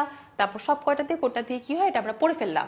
কতগুলো বৈজ্ঞানিক নাম আছে, সেটা কোনটা কোনটা বৈজ্ঞানিক নাম পড়তে হবে ক্লাসের মধ্যে বলে ফেলবো। তো দেখো অলরেডি কিন্তু আমাদের পরিফেরা পড়া শেষ। চলে আসবো আমরা পরের পর্বে, সেটা হচ্ছে নিডারিয়া। নিডারিয়া থেকে তোমার জন্য আনন্দের সংবাদ হচ্ছে, নিডারিয়া তোমার অলরেডি পড়া শেষ। নিডারিয়া তুমি এমনিতেই পারো। কোথায় পড়ে আসছো নিডারিয়া? সেকেন্ড অধ্যায়ে পড়ছো না হাইড্রা? তুমি যা কিছু হাইড্রাতে পড়ে আসছো কিংবা খেয়েও ফেলছো যারা অলরেডি হাইড্রা পড়ে, তোমাকে এইচএসসির জন্য আবারও হাইড্রা পড়তে হবে। তুমি হাইড্রাতে যা কিছু পড়বা সবই নিডারিয়ার বৈশিষ্ট্য। ওই যে একটু মনে করে দেখো, হাইড্রাতে তুমি পড়ছিলা যে হাইড্রা দ্বিস্তরী, মেসোগ্লিয়া থাকে, নিডোসাইট, নেমাটোসিস্ট, সিলেন্টেরন, সবকিছুই কার বৈশিষ্ট্য হবে? ওই যে কোর্সিকা থাকে, সবগুলাই হচ্ছে তোমার নিডারিয়ার বৈশিষ্ট্য। তাহলে যা কিছুই হাইড্রার বৈশিষ্ট্য সবই হচ্ছে নিডারিয়ার বৈশিষ্ট্য। যেমন ওই যে যখন তোমাকে দ্বিস্তরী ত্রিস্তরীর পার্থক্য পড়ালাম না, দ্বিস্তরী ত্রিস্তরী পার্থক্য পড়ানোর সময় তোমাকে বলছিলাম দেখো যা কিছু মানুষের থাকে না, এই যে মেসোগ্লিয়া, পলিপ মেডুসা দশা, এই যে তোমার দ্বিস্তরী, এই যে সিলেন্টেরন, মানে যা কিছু হাইড্রার বৈশিষ্ট্য সবই দেখো কার বৈশিষ্ট্য? নিডারিয়ার বৈশিষ্ট্য। নিডারিয়া থেকে 5টা লাইন খুবই ইম্পর্টেন্ট। নিডারিয়ার সংক্ষিপ্ত পরিচিতি থেকে, তাহলে নিডারিয়া থেকে কি পড়তে হবে? নিডারিয়ার এই সংক্ষিপ্ত পরিচিতি থেকে 5টা খুব ইম্পর্টেন্ট লাইন পড়তে হবে। এই ইম্পর্টেন্ট লাইন কোনগুলো দেখো একটু বলে দেই। দেখো এখানে কি লেখা? জেলিফিশ। তাহলে নিডারিয়ার এক্সাম্পল কি হবে? জেলিফিশ। প্রশ্নে চলে আসে যে জেলিফিশ কোন পর্বের প্রাণী, তাহলে তোমাকে কি মনে রাখতে হবে? জেলিফিশ হচ্ছে নিডারিয়া পর্বেরই সদস্য। এরপর কি দেখো? প্রবাল ও প্রবাল প্রাচীর গঠন করে কারা? তাহলে প্রবাল ও প্রবাল প্রাচীর গঠন করে হচ্ছে নিডারিয়া। এই জন্য নিডারিয়ানকে সমুদ্রের ফুল বলা হয় বা ফ্লাওয়ার অফ দ্য সি বলা হয়। প্রবাল ও প্রবাল প্রাচীরে বসবাস করে কত পার্সেন্ট জীব? 25% জীব। প্রবাল প্রাচীর পৃথিবীর অন্যতম রত্ন ভান্ডার, তাই এদেরকে রেইন ফরেস্ট বা বাড়ি বন বলা হয়। তাহলে এই 5টা লাইন বায়োস্টার বা যে কোনো এমসিকিউ এর জন্য খুব ইম্পর্টেন্ট। সেই 5টা লাইন ভালো মতো পড়ে ফেলতে হবে। একটা হচ্ছে জেলিফিশ কোন পর্বের প্রাণী, প্রবাল ও প্রবাল প্রাচীর কারা গঠন করে, কত পার্সেন্ট জীব গঠন করে? 25%। এদেরকে সমুদ্রের ফুল বলা হয়, এদেরকে ফ্লাওয়ার অফ দ্য সি বলা হয়, বা লাস্টলি এদেরকে কি বলা হয়? রেইন ফরেস্ট বা বাড়ি বন বলা হয়। আর এক্সাম্পল যেগুলো বৈশিষ্ট্য তুমি অলরেডি সবগুলাই পারো। বৈশিষ্ট্য দেখো তুমি আগে যা যা পড়ে আসছো, এই যে এরা ডিপ্লোব্লাস্টিক, এদের মেসোগ্লিয়া থাকে, নিডোসাইট থাকে, নেমাটোসিস্ট থাকে, এদের হচ্ছে যা কিছু তুমি হাইড্রাতে পড়ে আসছো সবই এদের বৈশিষ্ট্য। আলাদা করে তোমাকে কি মনে রাখতে হবে? আলাদা করে তোমাকে মনে রাখতে হবে হচ্ছে 6, 7, 8 নাম্বার 3টা বৈশিষ্ট্য। দেখো 6 নাম্বার, 7 নাম্বার, 8 নাম্বার একটু আলাদা করে মনে রাখবা। 6 নাম্বার দেখো কি লেখা আছে? এদের 2টা দশা থাকে, একটা হচ্ছে পলিপ আর একটা হচ্ছে মেডুসা দশা। আর কি? এদের হচ্ছে 20 প্রজাতির নিডারিয়ান স্বাদু প্রাণীর, বাকি সবাই সামুদ্রিক। আর এদের প্লানুলা নামক লার্ভা দশা থাকে। তাহলে এদের লার্ভা দশার নাম হচ্ছে প্লানুলা। পরিফেরাল লার্ভা দশার নাম কি ছিল? পরিফেরাল লার্ভা দশার নাম ছিল হচ্ছে অ্যাম্ফিব্লাস্টুলা বা প্যারেনকাইপুলা। আর স্বাদু প্রাণীর কয় প্রজাতির? 20 প্রজাতির, বাকি সবাই সামুদ্রিক। তুমি একটু আগে এই পৃষ্ঠায় আরো একটা সংখ্যা পড়ে আসছো, সেটা কত ছিল? 25%। 25% প্রবাল ও প্রবাল প্রাচীর গঠন করে। আর সাধু প্রাণীর কতখানি? সাধু প্রাণীর হচ্ছে 20। তাহলে এই দুই সংখ্যা উল্টা পাল্টা করবা না, 25-এর সাথে 20-কে এলোমেলো করবা না, ঠিক আছে? আচ্ছা, চলে আসি এরপর পরের টপিক। পরেরটা হচ্ছে আমাদের যাদের ছন্দ লাগবে, ছন্দ দিয়ে মনে রাখতে চাও, যাদের হাইড্রা ভালো মতো মনে নাই, তারা দেখো ছন্দ দিয়ে মনে রাখতে পারো। বানু এসে ডিম সিদ্ধ না পেয়ে মারা গেল। আর যাদের ছন্দ ছাড়া এমনি মনে থাকবে, তাদের ছন্দ দিয়ে মনে রাখবে। আপু প্লিজ, আর না, অনেক পড়াইছে না, তুমি মেমোরাইজ করা ডিফিকাল্ট। আচ্ছা, তুমি এ পর্যন্তই পড়ো, আর কিচ্ছু করার নাই, তুমি এ পর্যন্তই পড়ো, তারপর বাকি অংশ তুমি রেকর্ডেড ক্লাস দেখে নিও, ঠিক আছে? কিচ্ছু করার নাই, আজকে পুরো ক্লাসই নিতে হবে।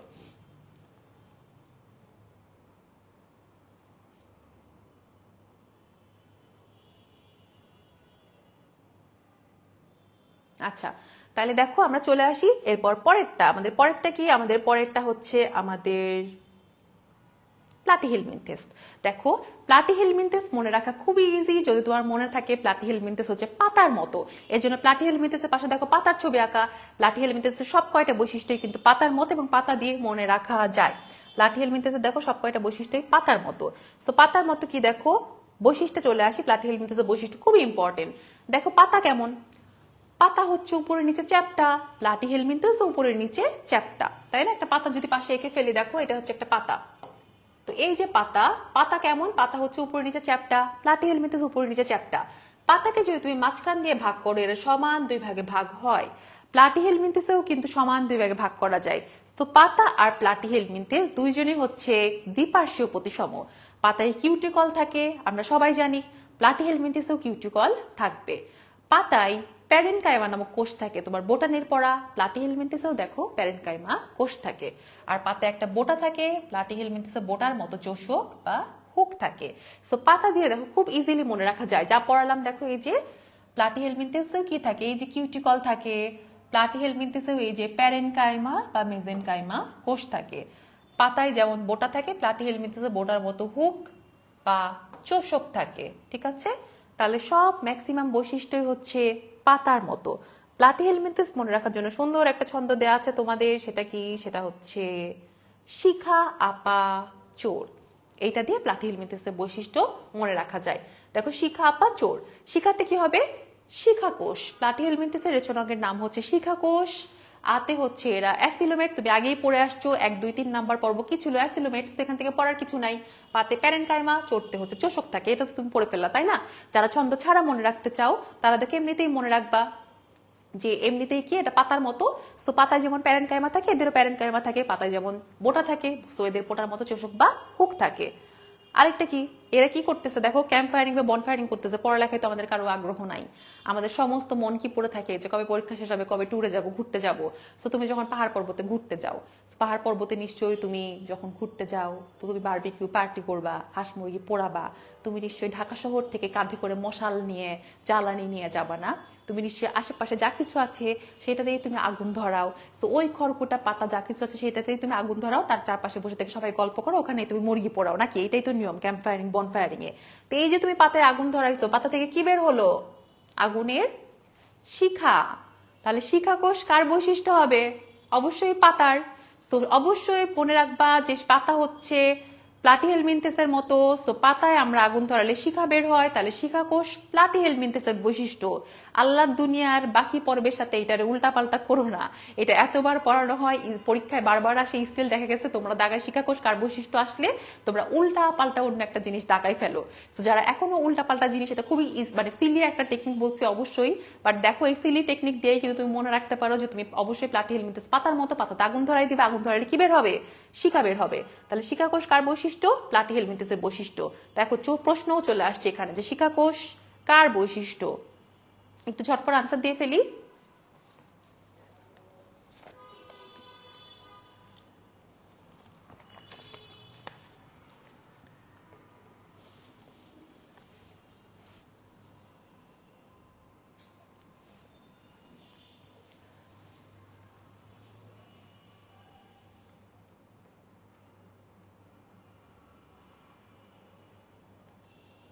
আচ্ছা, অলরেডি আনসার।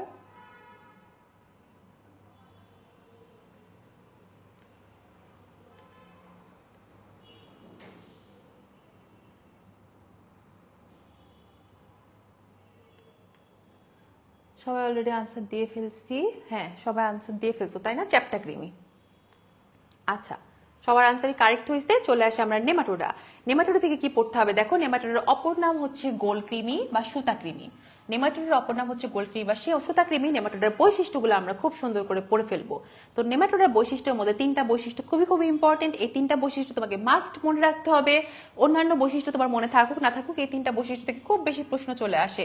সেটা হচ্ছে 5 নাম্বার, 6 নাম্বার আর 8 নাম্বার। দাগায় ফেলো, 5, 6, 8 থেকে প্রশ্ন চলে আসে। 5 নাম্বার থেকে কি প্রশ্ন আসে, যে নলের ভেতর নলের মতো গঠন দেখতে পাই আমরা কোন পরের প্রাণীতে, সেটা হচ্ছে নেমাটোডা। মুখচিত্র বৈশিষ্ট্যপূর্ণ ওষ্ঠ থাকে কোন ধরনের প্রাণীতে, সেটা হচ্ছে নেমাটোডা। আর আরেকটা হচ্ছে যৌন দ্বিরূপতা বিদ্যমান কাদের, নেমাটোডদের। তাহলে দেখো আমরা কি কি পড়ে ফেলছি নেমাটোডা থেকে। নেমাটোডার অপর নাম আমরা পড়ে ফেললাম গোলকৃমি বা সুতাকৃমি। নেমাটোডার তিনটা বৈশিষ্ট্য খুবই ইম্পর্টেন্ট। তিনটা বৈশিষ্ট্য মনে রাখবো আমরা। কি কি বৈশিষ্ট্য মনে রাখবো, নলের ভেতর নলের মতো গঠন থাকে কাদের, নেমাটোডদের। বৈশিষ্ট্যপূর্ণ ওষ্ঠ কাদের থাকে, নেমাটোডদের। যৌন দ্বিরূপতা বিদ্যমান কাদের, নেমাটোডদের। এই তিনটা পয়েন্ট ছিল খুবই খুবই ইম্পর্টেন্ট। এছাড়া যাদের এই তিনটা পয়েন্ট ছাড়া বাকিগুলো মনে রাখার জন্য কিউট একটা ছন্দ দেয়া, দেখো এই ছন্দ যাদের ফ্রেন্ডের নাম কিংবা নিজের নাম ইলা, তাদের মনে রাখতে খুবই সুবিধা। ইলা দেখতে সুন্দর ও কিউট। ইলাতে কি হবে দেখো, ইলাতে হচ্ছে এদের বডিতে ইলাস্টিন থাকে। দেখতে দিয়ে তুমি অলরেডি পড়ে ফেললা দ্বিরূপতা মানে যৌন দ্বিরূপতা। এরা হচ্ছে সুন্দর মানে সিউডো সিলোমেট। ওতে অখণ্ডকায়িত, কিউটতে এদের কিউটিকল থাকে।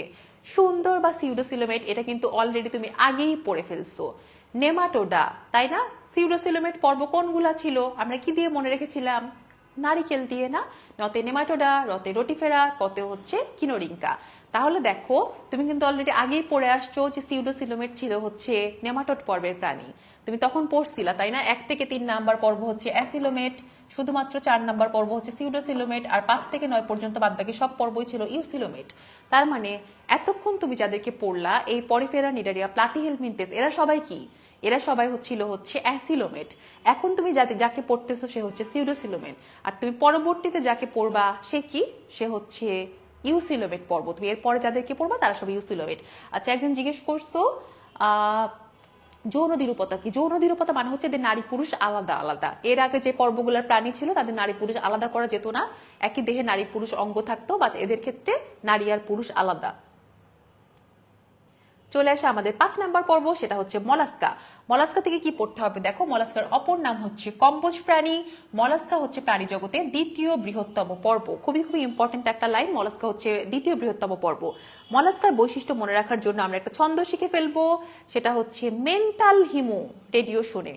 দেখো মেন্টাল হিমু রেডিও শুনে, মেন্টালতে কি হবে, মেন্টালতে হবে এদের ম্যান্টল থাকে, হিমোতে এদের হিমোসিল থাকে, হিমোসায়ানিন থাকে, আর রেডিওতে হচ্ছে এদের র্যাডুলা বা রেতিজিবা থাকে, র্যাডুলা বা রেতিজিবা থাকে। ঠিক আছে, তাহলে মলাস্কার এই ছন্দ দিয়ে আমরা মলাস্কার ছন্দের জন্য আমরা কি পড়ে ফেলতেছি, মেন্টাল হিমো রেডিও শুনে। আর তুমি যাতে একটু পর ছন্দ খেয়ে না ফেলো, তো মেন্টালের মতে আরেকটা কি হয়, মেন্টালের মতে হয় হচ্ছে মলাস্কা। এটা হচ্ছে মলাস্কার ছন্দ। তাহলে মলাস্কা থেকে আমরা কি কি পড়লাম, মলাস্কা হচ্ছে দ্বিতীয় বৃহত্তম পর্ব, মলাস্কা হচ্ছে কম্বোজ প্রাণী, এবং মলাস্কার বৈশিষ্ট্য মনে রাখার জন্য আমরা পড়ে ফেলছি মেন্টাল হিমো রেডিও শুনে। মেন্টালতে হচ্ছে এদের ম্যান্টল থাকে, তারপরে এদের হিমোতে হচ্ছে এদের হিমোসিল থাকে, হিমোসায়ানিন থাকে, আর রেডিওতে হচ্ছে র্যাডুলা বা রেতিজিবা থাকে। তাহলে এর সাথে সাথে আমাদের মলাস্কা পড়া শেষ। চলে আসছি আমরা অ্যানিলিডাই। অ্যানিলিডার বাংলা নাম হচ্ছে অঙ্গুরিমাল। অঙ্গুরিমাল মানে কি মনে হয়, অঙ্গুরিমাল মানে কি হতে পারে, কি হয় বলো তো, অঙ্গুরিমাল মানে কি অ্যাকচুয়ালি? অঙ্গুরিমাল মানে কি, আঙ্গুলের মতো নাকি আংটির মতো, কোনটা? আসলে কি দেখো, এই যে লেখা আছে ছোট ছোট আংটি, ঠিক আছে, আংটির মতো। অঙ্গুরিমাল মানে হচ্ছে আংটির মতো। আংটির মতো অসংখ্য খণ্ড খণ্ড খণ্ড নিয়ে এক একটা পর্বের প্রাণী তৈরি হয় জন্য এদেরকে কি বলা হয়, এদেরকে বলা হয় অঙ্গুরিমাল। তার মানে তুমি চিত্র দেখে বুঝতে পারতেছো যে এদের শরীরে অসংখ্য খণ্ড থাকবে, তাই না? কেঁচোযোগ সবাই দেখছি না আমরা, কেঁচোযোগের শরীরে কি থাকে, খণ্ড খণ্ড খণ্ড অনেকগুলো খণ্ড নিয়ে তৈরি হয়। তো এদের শরীরে কি থাকবে, এদের শরীরে কিন্তু অনেকগুলা খণ্ড খণ্ড থাকবে। দেখো এদের বৈশিষ্ট্যের মধ্যে লেখায় আছে যে এদের শরীরে অসংখ্য কি থাকে, এদের বৈশিষ্ট্যের মধ্যে লেখা আছে যে এদের প্রকৃত খণ্ডকায়ন থাকে। ঠিক আছে, এদের প্রকৃত খণ্ডকায়ন থাকে। আচ্ছা, এই কারণে এদের বৈশিষ্ট্য মনে রাখার জন্য আমরা পড়ে ফেলবো পবন কথাটা। দেখো এই যে এদের চিত্র থেকেই দেখা যাচ্ছে যে এদের চিত্রে কি থাকে, অসংখ্য দেখো খণ্ড খণ্ড খণ্ড, মানে আংটির মতো অসংখ্য খণ্ড খণ্ড নিয়ে এক একটা অ্যানালিট পর্বের প্রাণী তৈরি হয়েছে। এজন্য এদের অপর নাম হচ্ছে অঙ্গুরি মাল, মানে অঙ্গুরিতে যেটা পড়ে আংটি। তো নাম শুনেই তুমি বুঝতে পারতেছো কিংবা চিত্র দেখেই তুমি বুঝতে পারতেছো এদের পতে প্রকৃত খণ্ডকায়ন থাকে, বতে এদের বদ্ধ রক্ত সংবহন তন্ত্র, আর নতে এদের নেফ্রিডিয়া নামক রেচনাঙ্গ থাকে। ঠিক আছে, এদের লার্ভা দশার নাম হচ্ছে ট্রোকোফোর। সো দেখো এখন তোমাকে একটা প্রশ্ন করে ফেলি যে এদের রেচনাঙ্গের নাম হচ্ছে নেফ্রিডিয়া। রেচনাঙ্গ শিখাকোষ কাদের ছিল, একটু ঝটপট আনসার দিয়ে ফেলো তো। রেচনাঙ্গ শিখাকোষ কাদের ছিল? আচ্ছা, একজন বলছে আপু তাড়াতাড়ি শেষ করেন। আপু তাড়াতাড়ি তো শেষ করার সম্ভব না, কারণ বাকিরা তো ক্লাস করবে, তাই না? তুমি চাইলে ক্লাস থেকে লিভ নিতে পারো, কোনো সমস্যা নাই, কিন্তু বাকিরা যেহেতু ক্লাস করবে, এক্সাম দিবে, সো ওদের জন্য ক্লাসটা করাই তো নাকি? তুমি চাইলে পরে ক্লাস করে নিতে পারো, এটা রেকর্ডেড। আর না চাইলে তো হইলোই, বোরিং চ্যাপ্টার, এমনিতেও চ্যাপ্টার মহা বোরিং। সো এটা খুবই মানে পসিবল যে তোমার মনোযোগ নাই, থাক না থাকাটাই স্বাভাবিক। 1 ঘন্টার বেশি আমাদের মনোযোগ থাকে না, বাট কিচ্ছু করে নাই, বুঝতেই পারতেছো চ্যাপ্টার তো মহা বড়, তাই না? কারণ লিখতে এই চ্যাপ্টার আজমল স্যার, আমি কি করতে পারি বলো? আমাকে যদি লিখতে দেওয়া হইতো আমি তো এই চ্যাপ্টার 5-7 পৃষ্ঠায় শেষ করে ফেলতাম। আমারও তো এই চ্যাপ্টার পড়তে আসলে ভালো লাগে না। তো দেখো এটা আমাদের অলরেডি কিন্তু পড়া শেষ। তো এটা কি আমাদের হচ্ছে পবন, পথে প্রকৃত খণ্ডকায়ন, বতে বদ্ধ রক্ত সংবহন তন্ত্র, নতে হচ্ছে নেফ্রিডিয়া। কি জিজ্ঞেস করেছিলাম? হ্যাঁ, শিখাকোষ কার বৈশিষ্ট্য দেখো অলরেডি তোমাদের লিখে ফেলা যে প্লাটিহেলমিনথেস। হ্যাঁ, তো এইটাই পরীক্ষায় প্যাচ বাঁধাওয়া না। প্লাটিহেলমিনথেসের রেচনাঙ্গের নাম হচ্ছে শিখাকোষ। নেফ্রিডিয়া, নেফ্রিডিয়া কাদের রেচনাঙ্গ? নেফ্রিডিয়া হচ্ছে অ্যানেলিডার রেচনাঙ্গের নাম। আমাদের রেচনাঙ্গের নাম কি? আমাদের রেচনাঙ্গের নাম হচ্ছে কিডনি বা বৃক্ক, তাই না? কিডনি বা বৃক্ক, আর কিডনি বা বৃক্কর একক হচ্ছে নেফ্রন। তাহলে আমাদেরটার নাম নেফ্রন, এদেরটার নাম নেফ্রিডিয়া, আর প্লাটিহেলমিনথেসেরটার নাম শিখাকোষ। এই চ্যাপ্টার কেন আমাদের মনে থাকতে চায় না? কারণ এক এক জায়গায় এক এক ইনফরমেশন লেখা, খুবই খুবই বিক্ষিপ্তভাবে লেখা, কারোর সাথে কারো কোনো মিল নাই, এক এক জায়গায় এক এক জিনিস পাতে। এই জন্য এই চ্যাপ্টার আমরা যতই পড়ি ততই আমরা খেয়ে ফেলি, ততই আমরা ভুলে যাই। তো এই কারণে চেষ্টা করবা একটা সিঙ্গেল পৃষ্ঠার মধ্যে সবগুলা রেচনাঙ্গের নাম একসাথে লিখে ফেলতে, সবগুলা লার্ভা দশার নাম একসাথে লিখে ফেলতে। একসাথে লিখে ফেললে সুবিধা হবে, তোমার আর পড়ার প্যাচ বাঁধবে না। এটাই হচ্ছে একসাথে লিখে ফেলার সুবিধা, যাতে পরীক্ষার হলে বারবার তোমার যাতে প্যাচ না বাঁধে কোনটা কার রেচনাঙ্গ ছিল। দেখো তাহলে আমাদের এইটা পড়া শেষ, চলে আসবো আমরা পরের পর্ব, সেটা হচ্ছে আর্থ্রোপোডা। আমাদের 3টা পর্ব বাকি, আর্থ্রোপোডা, একাইনোডার্মাটা, কর্ডাটা। তাহলে দেখো চলে আসি আর্থ্রোপোডা থেকে। আর্থ্রোপোডার অপর নাম হচ্ছে সন্ধিপতি প্রাণী। আর্থ্রোপোডা হচ্ছে প্রাণী জগতের বৃহত্তম পর্ব। আর্থ্রোপোডা থেকেও তোমার জন্য আনন্দের সংবাদ হচ্ছে অলরেডি তোমার আর্থ্রোপোডা পড়া শেষ। কোথায় পড়ে আসছো তুমি? দ্য বোরিং ঘাসফড়িং। তুমি যখন ঘাসফড়িং পড়ছো, যা কিছু ঘাসফড়িং এর বৈশিষ্ট্য তুমি পড়ছো, যে পুঞ্জাক্ষী থাকে, অ্যান্টেনা থাকে, এদের হচ্ছে আর কি কি থাকে, এদের ওমাটিডিয়াম থাকে, এদের মালপিজিয়ান নালিকা থাকে, তুমি যা কিছু ঘাসফড়িং এ পড়েছিলা সবই কার বৈশিষ্ট্য? আর্থ্রোপোডার বৈশিষ্ট্য। আর্থ্রোপোডা তুমি যদি ভুলেও যেয়ে থাকো, তোমাকে পরীক্ষার হলে কিচ্ছু করার নাই, কষ্ট করে আবার আর্থ্রোপোডা পড়তে হবে। তুমি যখন আর্থ্রোপোডা পড়বা, তোমার কিন্তু ঘাসফড়িং যখন তুমি পড়বা, তোমার কিন্তু আর্থ্রোপোডার সব বৈশিষ্ট্যই পড়া হয়ে যাবে। তাহলে আলাদা করে তোমাকে এখান থেকে জাস্ট 2টা ইনফরমেশন পড়তে হচ্ছে। সেটা হচ্ছে সর্ববৃহত্তম পর্ব কোনটা? আর্থ্রোপোডা। আর এদের অপর নাম কি? সন্ধিপতি প্রাণী। তাহলে সর্ববৃহত্তম পর্ব হচ্ছে আর্থ্রোপোডা। দ্বিতীয় বৃহত্তম পর্ব কোনটা ছিল? আমরা কিন্তু একটু আগে পড়ে আসছি, বলো দ্বিতীয় বৃহত্তম পর্ব কোনটা ছিল? আচ্ছা, নেটওয়ার্ক প্রবলেম হচ্ছে। আচ্ছা, নেটওয়ার্ক প্রবলেম, আচ্ছা একটু আমাকে জানাও যে ক্লিয়ারলি শোনা যাচ্ছে কিনা।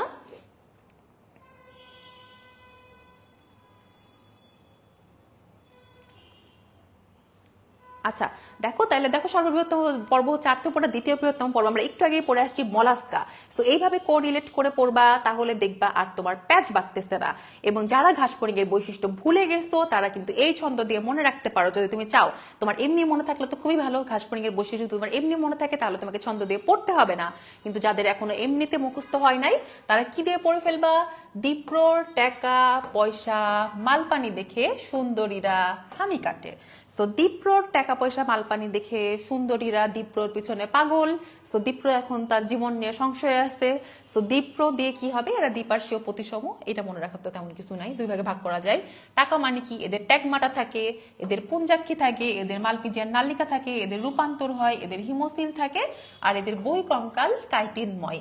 এই সবগুলো কথাই কিন্তু তুমি ঘাসফড়িং এ পড়ে আসছো, যে ঘাসফড়িং এর ট্যাগমাটা থাকে, পুঞ্জাক্ষী থাকে, মালপিজিয়ান নালিকা থাকে, ঘাসফড়িং এর রূপান্তর হয়, খোলস মোচন হয়, হিমোসিল থাকে, কাইটিন থাকে, এই সবগুলা কথা যা তুমি ঘাসফড়িং এ পড়ে আসছো সবই আর্থ্রোপোডার বৈশিষ্ট্য। তো দুইটা পর্ব কিন্তু তুমি এমনিতেই মনে রাখতে পারো, একটা হচ্ছে ঘাসফড়িং আর একটা হচ্ছে হাইড্রা, এবং এই দুইজনকে দিয়ে কিন্তু নিডারিয়া আর আর্থ্রোপোডা মনে রাখা যায়। তো যাদের মনে থাকে তাদের তেমনি মনে রাখবা, যাদের মনে থাকে না তারা এই ছন্দ দিয়ে মনে রাখার চেষ্টা করবা।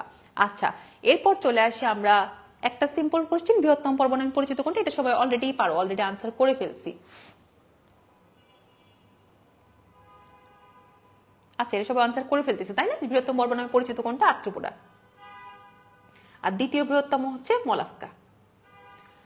নিচের কোনটি আর্থ্রোপোডা পর্বের প্রাণীর বৈশিষ্ট্য? তাহলে দেখো এক্ষুনি পড়ালাম, নিচের কোনটা আর্থ্রোপোডা পর্বের প্রাণীর বৈশিষ্ট্য, ঝটপট একটু আনসার দিয়ে ফেলো।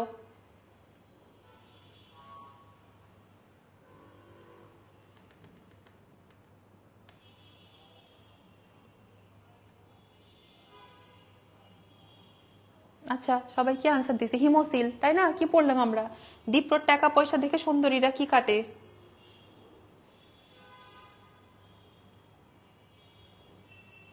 দীপ্র টাকা পয়সা মালপানি দেখে সুন্দরীরা কি কাটে? হামি কাটে, তাই না? তাহলে আর্থ্রোপোডার বৈশিষ্ট্য কোনটা হবে? হিমোসিল হবে। এবার আমাদের লাস্ট নন কর্ডাটা পর্বের প্রাণী, সেটা হচ্ছে একাইনোডার্মাটা। দেখতে কার মতো? তারা মাছের মতো। এবং একাইনোডার্মাটার বৈশিষ্ট্য মনে রাখার জন্য আমরা একটা প কথা লিখে ফেলবো একাইনোডার্মাটার পাশে। দেখো একাইনোডার্মাটার সব কয়টা বৈশিষ্ট্যই হচ্ছে প দিয়ে, শুধুমাত্র এর অপর নাম হচ্ছে ক দিয়ে। এর অপর নাম হচ্ছে কণ্টক ত্বক প্রাণী, ঠিক আছে? বাট বাকি সব বৈশিষ্ট্য হচ্ছে পতে। পতে এদের পেডিসিলারি থাকে, পতে এরা পঞ্চঅরীয় প্রতিসম, মানে 5 ভাগে ভাগ করা যায়, কিন্তু লার্ভা দশায় কিন্তু আবার দ্বিপার্শ্বীয় প্রতিসম, মানে 2 ভাগে ভাগ করা যায়। মানে বাচ্চাকালে 2 ভাগে ভাগ করা যায়, বাট বড় হলে 5 ভাগে ভাগ করা যায়। বুঝতেই পারতেছে, এক্সাম্পল হচ্ছে তারা মাছ। তো তারা মাছে 1 2 3 4 5টা বাহু, তো 5 ভাগে ভাগ করা যাবে, তাই না? এরা সবাই পানিতে থাকে, তাই সবাই সামুদ্রিক। দেখো দেখে এটা কোথায় থেকে পড়ালাম। সো তুমি বইয়ের পাশে কি লিখে ফেলবা? তুমি বইয়ের পাশে প কথাটা লিখে ফেলবা, প কথাটা লিখে ফেলবা। দেখো এদের সব কয়টা বৈশিষ্ট্যই হচ্ছে প দিয়ে। এদের কি থাকে দেখো, এরা এতে পতে এরা পঞ্চঅরীয় প্রতিসম, পতে এদের পেডিসিলারি থাকে, পতে এদের 5টা অ্যাম্বুল্যাক্রাল খাত থাকে, পতে এদের 5টা কোণা থেকে বাহু বের হয়। এদের দেখো পতে কি থাকে? পতে এদের হিমাল পেরিহিমাল তন্ত্র থাকে। আর এরা সবাই সামুদ্রিক, মানে সবাই পানিতে থাকে, ঠিক আছে? তাহলে এদের সব কয়টা বৈশিষ্ট্য কিন্তু প দিয়ে, জাস্ট অপর নাম হচ্ছে ক দিয়ে। তাহলে তুমি খুব ইজিলি মনে রাখতে পারো সব কয়টা বৈশিষ্ট্য প দিয়ে। দেখো এর সাথে সাথে কিন্তু আমাদের নন কর্ডাটা অলরেডি পড়া শেষ। নন কোয়াড্রেটার 8টা পর্ব আমরা পড়ে ফেলেছি। কারো কোনো যদি প্রশ্ন থাকে নন কোয়াড্রেটা থেকে করে ফেলো, আমি এখন আনসার দিব কিংবা ক্লাসের শেষে আনসার দেওয়ার চেষ্টা করব। আমাদের লাস্ট একটা অংশ বাকি আছে, সেটা হচ্ছে কর্ডাটা। কর্ডাটাটা একটু বড়, কারণ কর্ডাটাটা থেকে আমরা যেহেতু কর্ডাটা, সো কর্ডাটাটা আমাদের লাস্ট টপিক।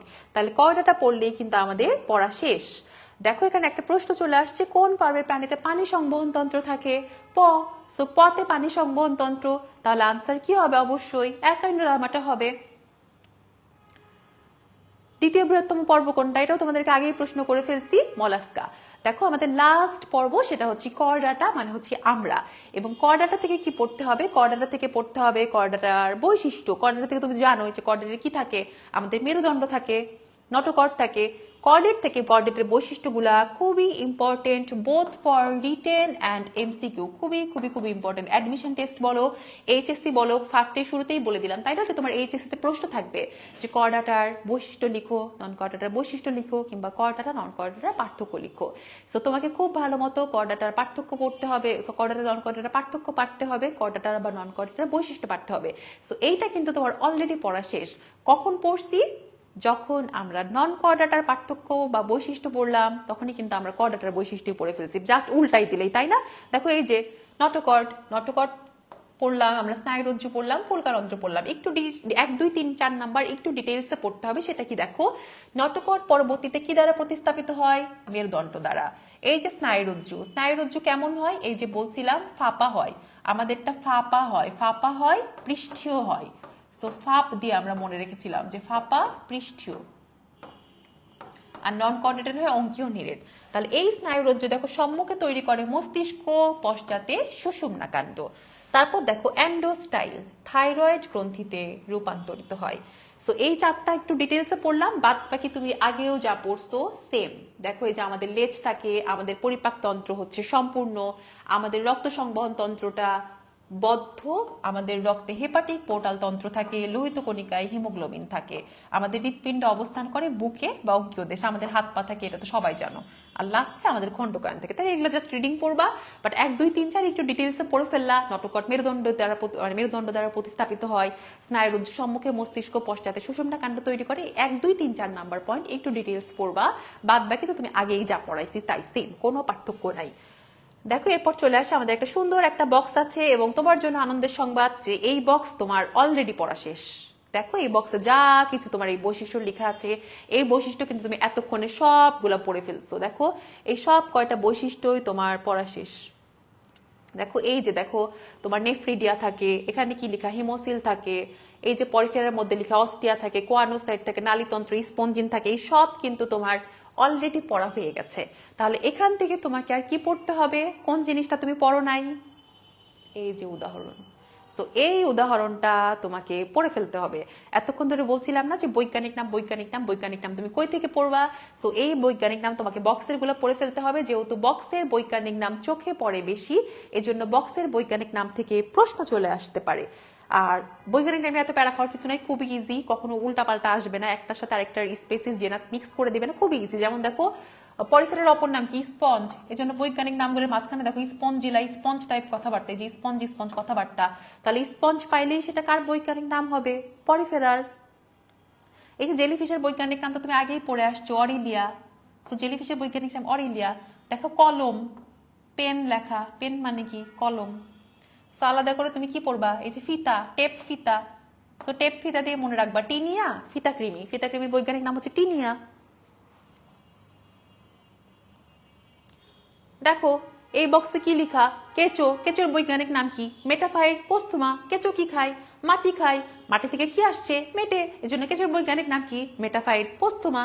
জোক, জোক হচ্ছে বাংলা মুভির নায়ক হিরো আলম, হিরো, এই জন্য জোকের বৈজ্ঞানিক নাম হিরুদিনারিয়া।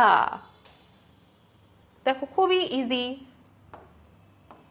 আর তেলাপোকা, তেলাপোকা তো দেখলে তোমাদের ভয়ে বাংলাদেশ ছেড়ে কোথায় পালাই যাওয়ার অবস্থা হয়, আমেরিকা। এই জন্য তোমাদের ভয়ের প্রতি শ্রদ্ধা রেখে তেলাপোকার বৈজ্ঞানিক নাম কি দেয়া হয়েছে, পেরিপ্ল্যানেটা আমেরিকানা। মশা মাছি তো তোমরা সবাই বাসায় পালো, পুষো, মশারে তো তোমরা ডোমেস্টিক এনিমেল বানাই ফেলছো, মাছিরেও ডোমেস্টিক এনিমেল বানাই ফেলছো। এই জন্য তোমাদের এই পালাপালির উপর সম্মান প্রদর্শন করে গৃহমাছির বৈজ্ঞানিক নাম কি, এই যে ডোমেস্টিক এনিমেল মাস্কা ডোমেস্টিকা। সো তারা মাছ, তারা রিলেটেড কথাবার্তা, অ্যাস্ট্রো রিলেটেড কথাবার্তা, তাই অ্যাস্ট্রোপেকটেন। এই যে অক্টোপাস তো অক্টোপাসি, আপেল শামুকটা আলাদা করে মনে রাখবা। এই যে ইলিশ মাছ হচ্ছে ইলিশ, আর টাইগার তো বাঘই। সো দেখো সব কয়টাই নামের সাথে মিলে, আর যেগুলো মিলে না উল্টা পাল্টা হাবি জাবি ট্রিক্স দিয়ে মনে রাখা যায়। তোমার যেভাবে মনে রাখতে ইজি হয় তুমি সেভাবেই মনে রাখবা। আমি জাস্ট কয়েকটা দেখাই দিলাম, সেগুলো নিয়ে প্যানিক হওয়ার প্যারা খাওয়ার কিচ্ছু নাই। তুমি প্রথম অংশ শেষের অংশ যে কোনো একটা অংশ মনে রাখবা। তোমাকে কখনো এমসিকিউতে একটার সাথে আরেকটা পেঁচাই টেচাই বৈজ্ঞানিক নাম দিবে না। সো এটা কিন্তু খুব ইজিলি মনে রাখা যায়। এতদিন তুমি কিভাবে পড়ছো আমি জানি না, কিন্তু খুব খুব ইজি ট্রিক্স ফলো করেই কিন্তু এটা মনে রাখা যায়। কার কি কোনো প্রশ্ন আছে এখানে? আচ্ছা, একজন জিজ্ঞেস করেছো কারো কি নেটওয়ার্ক প্রবলেম হচ্ছে নাকি শুধু তোমারই হচ্ছে। আপু তোমার তুমি একটু দেখো, তুমি আবার জয়েন করো না হয় লিভ নিয়ে, তাহলে দেখো যে তোমার নেটওয়ার্ক প্রবলেম হচ্ছে কিনা। আচ্ছা তাহলে দেখো এটা কিন্তু আমাদের পড়া শেষ। আর নেটওয়ার্ক প্রবলেম হলে বলো, আমি সলভ করার ট্রাই করবো। বাকিরা কি দেখতে পাচ্ছি?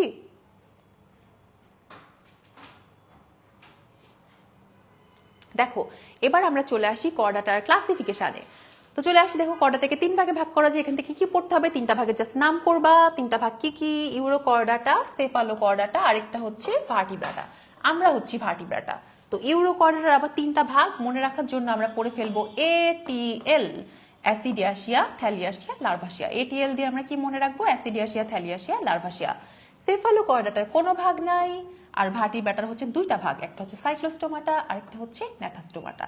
সাইক্লোস্টোমাটার আবার 2টা ভাগ, ন্যাথাস্টোমাটার 7টা ভাগ। অনেক দেখতেই ভয় লাগতেছে নাকি 7টা ভাগ, বাট দেখো এই ভাগগুলো তুমি আগে থেকেই চিনো, তুমি বাচ্চাকাল থেকে পড়ে আসছো। এই যে প্রথম 3টা কঠিন কঠিন নাম আজমল স্যার লিখছে, কনরিকথিস, অ্যাক্টিনোপটেরিজি, সার্কোপটেরিজি, এরা সবাই আসলে মাছ। তুমি বাচ্চাকালে পড়ে আসছো না, 5 ভাগে ভাগ করা যায়, মাছ, উভচর, সরীসৃপ, পাখি, স্তন্যপায়ী, এরকম রিলেটেড কথাবার্তা কিন্তু তুমি আগেও পড়ে আসছিলা, ক্লাস 9-10-এও পড়ে আসছো। তো এই যে মাছ, এই যে দেখো উভচর, এই যে সরীসৃপ, এই যে পাখি, এই যে স্তন্যপায়ী, কিন্তু তুমি বড় হইছো, তোমার জীবনের কষ্ট বাড়ছে, তাই আজমল স্যার একটু কঠিন কঠিন নাম দিয়েছে। সেটা কি? কনড্রিকটিস, অ্যাক্টিনোপটেরিজি, সার্কোপটেরিজি। বাস্তবে এরা সবাই কি? এরা সবাই হচ্ছে মাছ। তাহলে এটা দেখো আমাদের পড়া হয়ে গেল। তো আমরা কি পড়ে ফেললাম এখান থেকে? এই যে অ্যাসিডিয়াশিয়া, থ্যালিয়াশিয়া, লার্ভাশিয়া, ঠিক আছে? এই যে ইউরোকর্ডাটার হচ্ছে 3টা ভাগ, এই সেফালোকর্ডাটার কোনো ভাগ নাই। এই ভার্টিব্রাটার নিচ থেকে 2টা ভাগ আসছে, একটা হচ্ছে সাইক্লোস্টোমাটা আর একটা হচ্ছে ন্যাথাস্টোমাটা। এই যে 7টা ভাগ এখানে, 2টা ভাগ এখানে। এখান থেকে আর কি পড়তে হবে দেখো, একটু বলে দেই। সেটা হচ্ছে এই যে ইউরোকর্ডাটা, ইউরোকর্ডাটা থেকে কি পড়বা? ইউরোকর্ডাটা থেকে পড়বা হচ্ছে, ইউরোকর্ডাটা কি নামে পরিচিত? সাগর ফোয়ারা বা সি স্কোয়ার্ড নামে পরিচিত। এরপর ইউরোকর্ডাটার কতগুলো বৈশিষ্ট্য আছে, কোন কোন বৈশিষ্ট্য ইম্পর্টেন্ট সেটা একটু বলে দিচ্ছি। দেখো বৈশিষ্ট্য তো অনেক কয়টাই আছে, বাট পরীক্ষায় আসে কোনগুলা? পরীক্ষায় আসে 3টা বৈশিষ্ট্য খুবই ইম্পর্টেন্ট, এই 3টা চলে আসে, ঠিক আছে? এই 3টা বৈশিষ্ট্য কি দেখো, এই 5 নাম্বার, 6 নাম্বার, 7 নাম্বার। মানে এই যে রিভার্স পেরিস্টেলসিস দেখা যায় কোথায়? ট্যাডপোল নামক লার্ভা দশা থাকে কাঁধে, আর প্রতীপ রূপান্তর হয় কাঁধে। কাঁধের হয় এগুলা ইউরোকর্ডাটা, ঠিক আছে? তাহলে এই জিনিসটা পাশাপাশি আমাদের একটু পড়তে হবে যে কাঁধের আমাদের রিভার্স পেরিস্টেলসিস হয়, কাঁধের ট্যাডপোল লার্ভা থাকে, কাঁধের প্রতীপ রূপান্তর ঘটে, তাহলে ইউরোকর্ডাটা, তাহলে আমাদের পড়া হয়ে গেল। এরপর কি দেখো, এরপর ইউরোকর্ডাটার পর আমরা চলে আসি সেফালোকর্ডাটার। সেফালোকর্ডাটা থেকেও তুমি কি পড়বা? সেফালোকর্ডাটাকে কি বলা হয় দেখো? বল্লাকার বা বল্লমাকার প্রাণী বা ল্যান্সিওলেট, ঠিক আছে? তাহলে ইউরোকর্ডাটাকে আমরা কি পড়লাম? সাগর ফোয়ারা বা সি স্কোয়ার্ড। ইউরোকর্ডাটার আমরা 3টা বৈশিষ্ট্য পড়লাম, তাই না? যে রিভার্স পেরিস্টেলসিস, ট্যাডপোল নামক লার্ভা দশা থাকে। আর এখানে আমরা কি পড়বো দেখো, এখানে এদের 5টা বৈশিষ্ট্য দেয়া। এই 5টা বৈশিষ্ট্যের মধ্যে 2 নাম্বার আর 5 নাম্বারটা খুব ভালো মতো পড়বা। 5টা বৈশিষ্ট্য ইম্পর্টেন্ট, 5টাই পড়তে হবে। বাট 2 নাম্বারে দেখো কি লেখা? ওরাল সিরি, তাতে ওরাল হুড থাকে। এটা কিন্তু একটু উল্টা পাল্টা করে দেয়, হ্যাঁ, দেয় যে ওরাল হুড, তাতে ওরাল সিরি থাকে। যে জায়গাটা খেয়াল করে পড়তে হবে এটা তোমাকে বলে দিচ্ছি। আর এখানে দেখো মায়োটোম পেশি থাকে, সাইনটা খেয়াল করো, এই সাইন, এটাকে উল্টায় বানাই দিবে এই সাইন। তুমি বুঝবাও না তুমি কোথায় ভুল করে আসছো। তো এটা যেন ভুল না হয় এজন্য তুমি কি করে ফেলবা, জাস্ট একটু সাইনটা খেয়াল করবা, যেটা গ্রেটার দেন সাইন এটা যেন চেঞ্জ করে না দেয়। আচ্ছা, একজন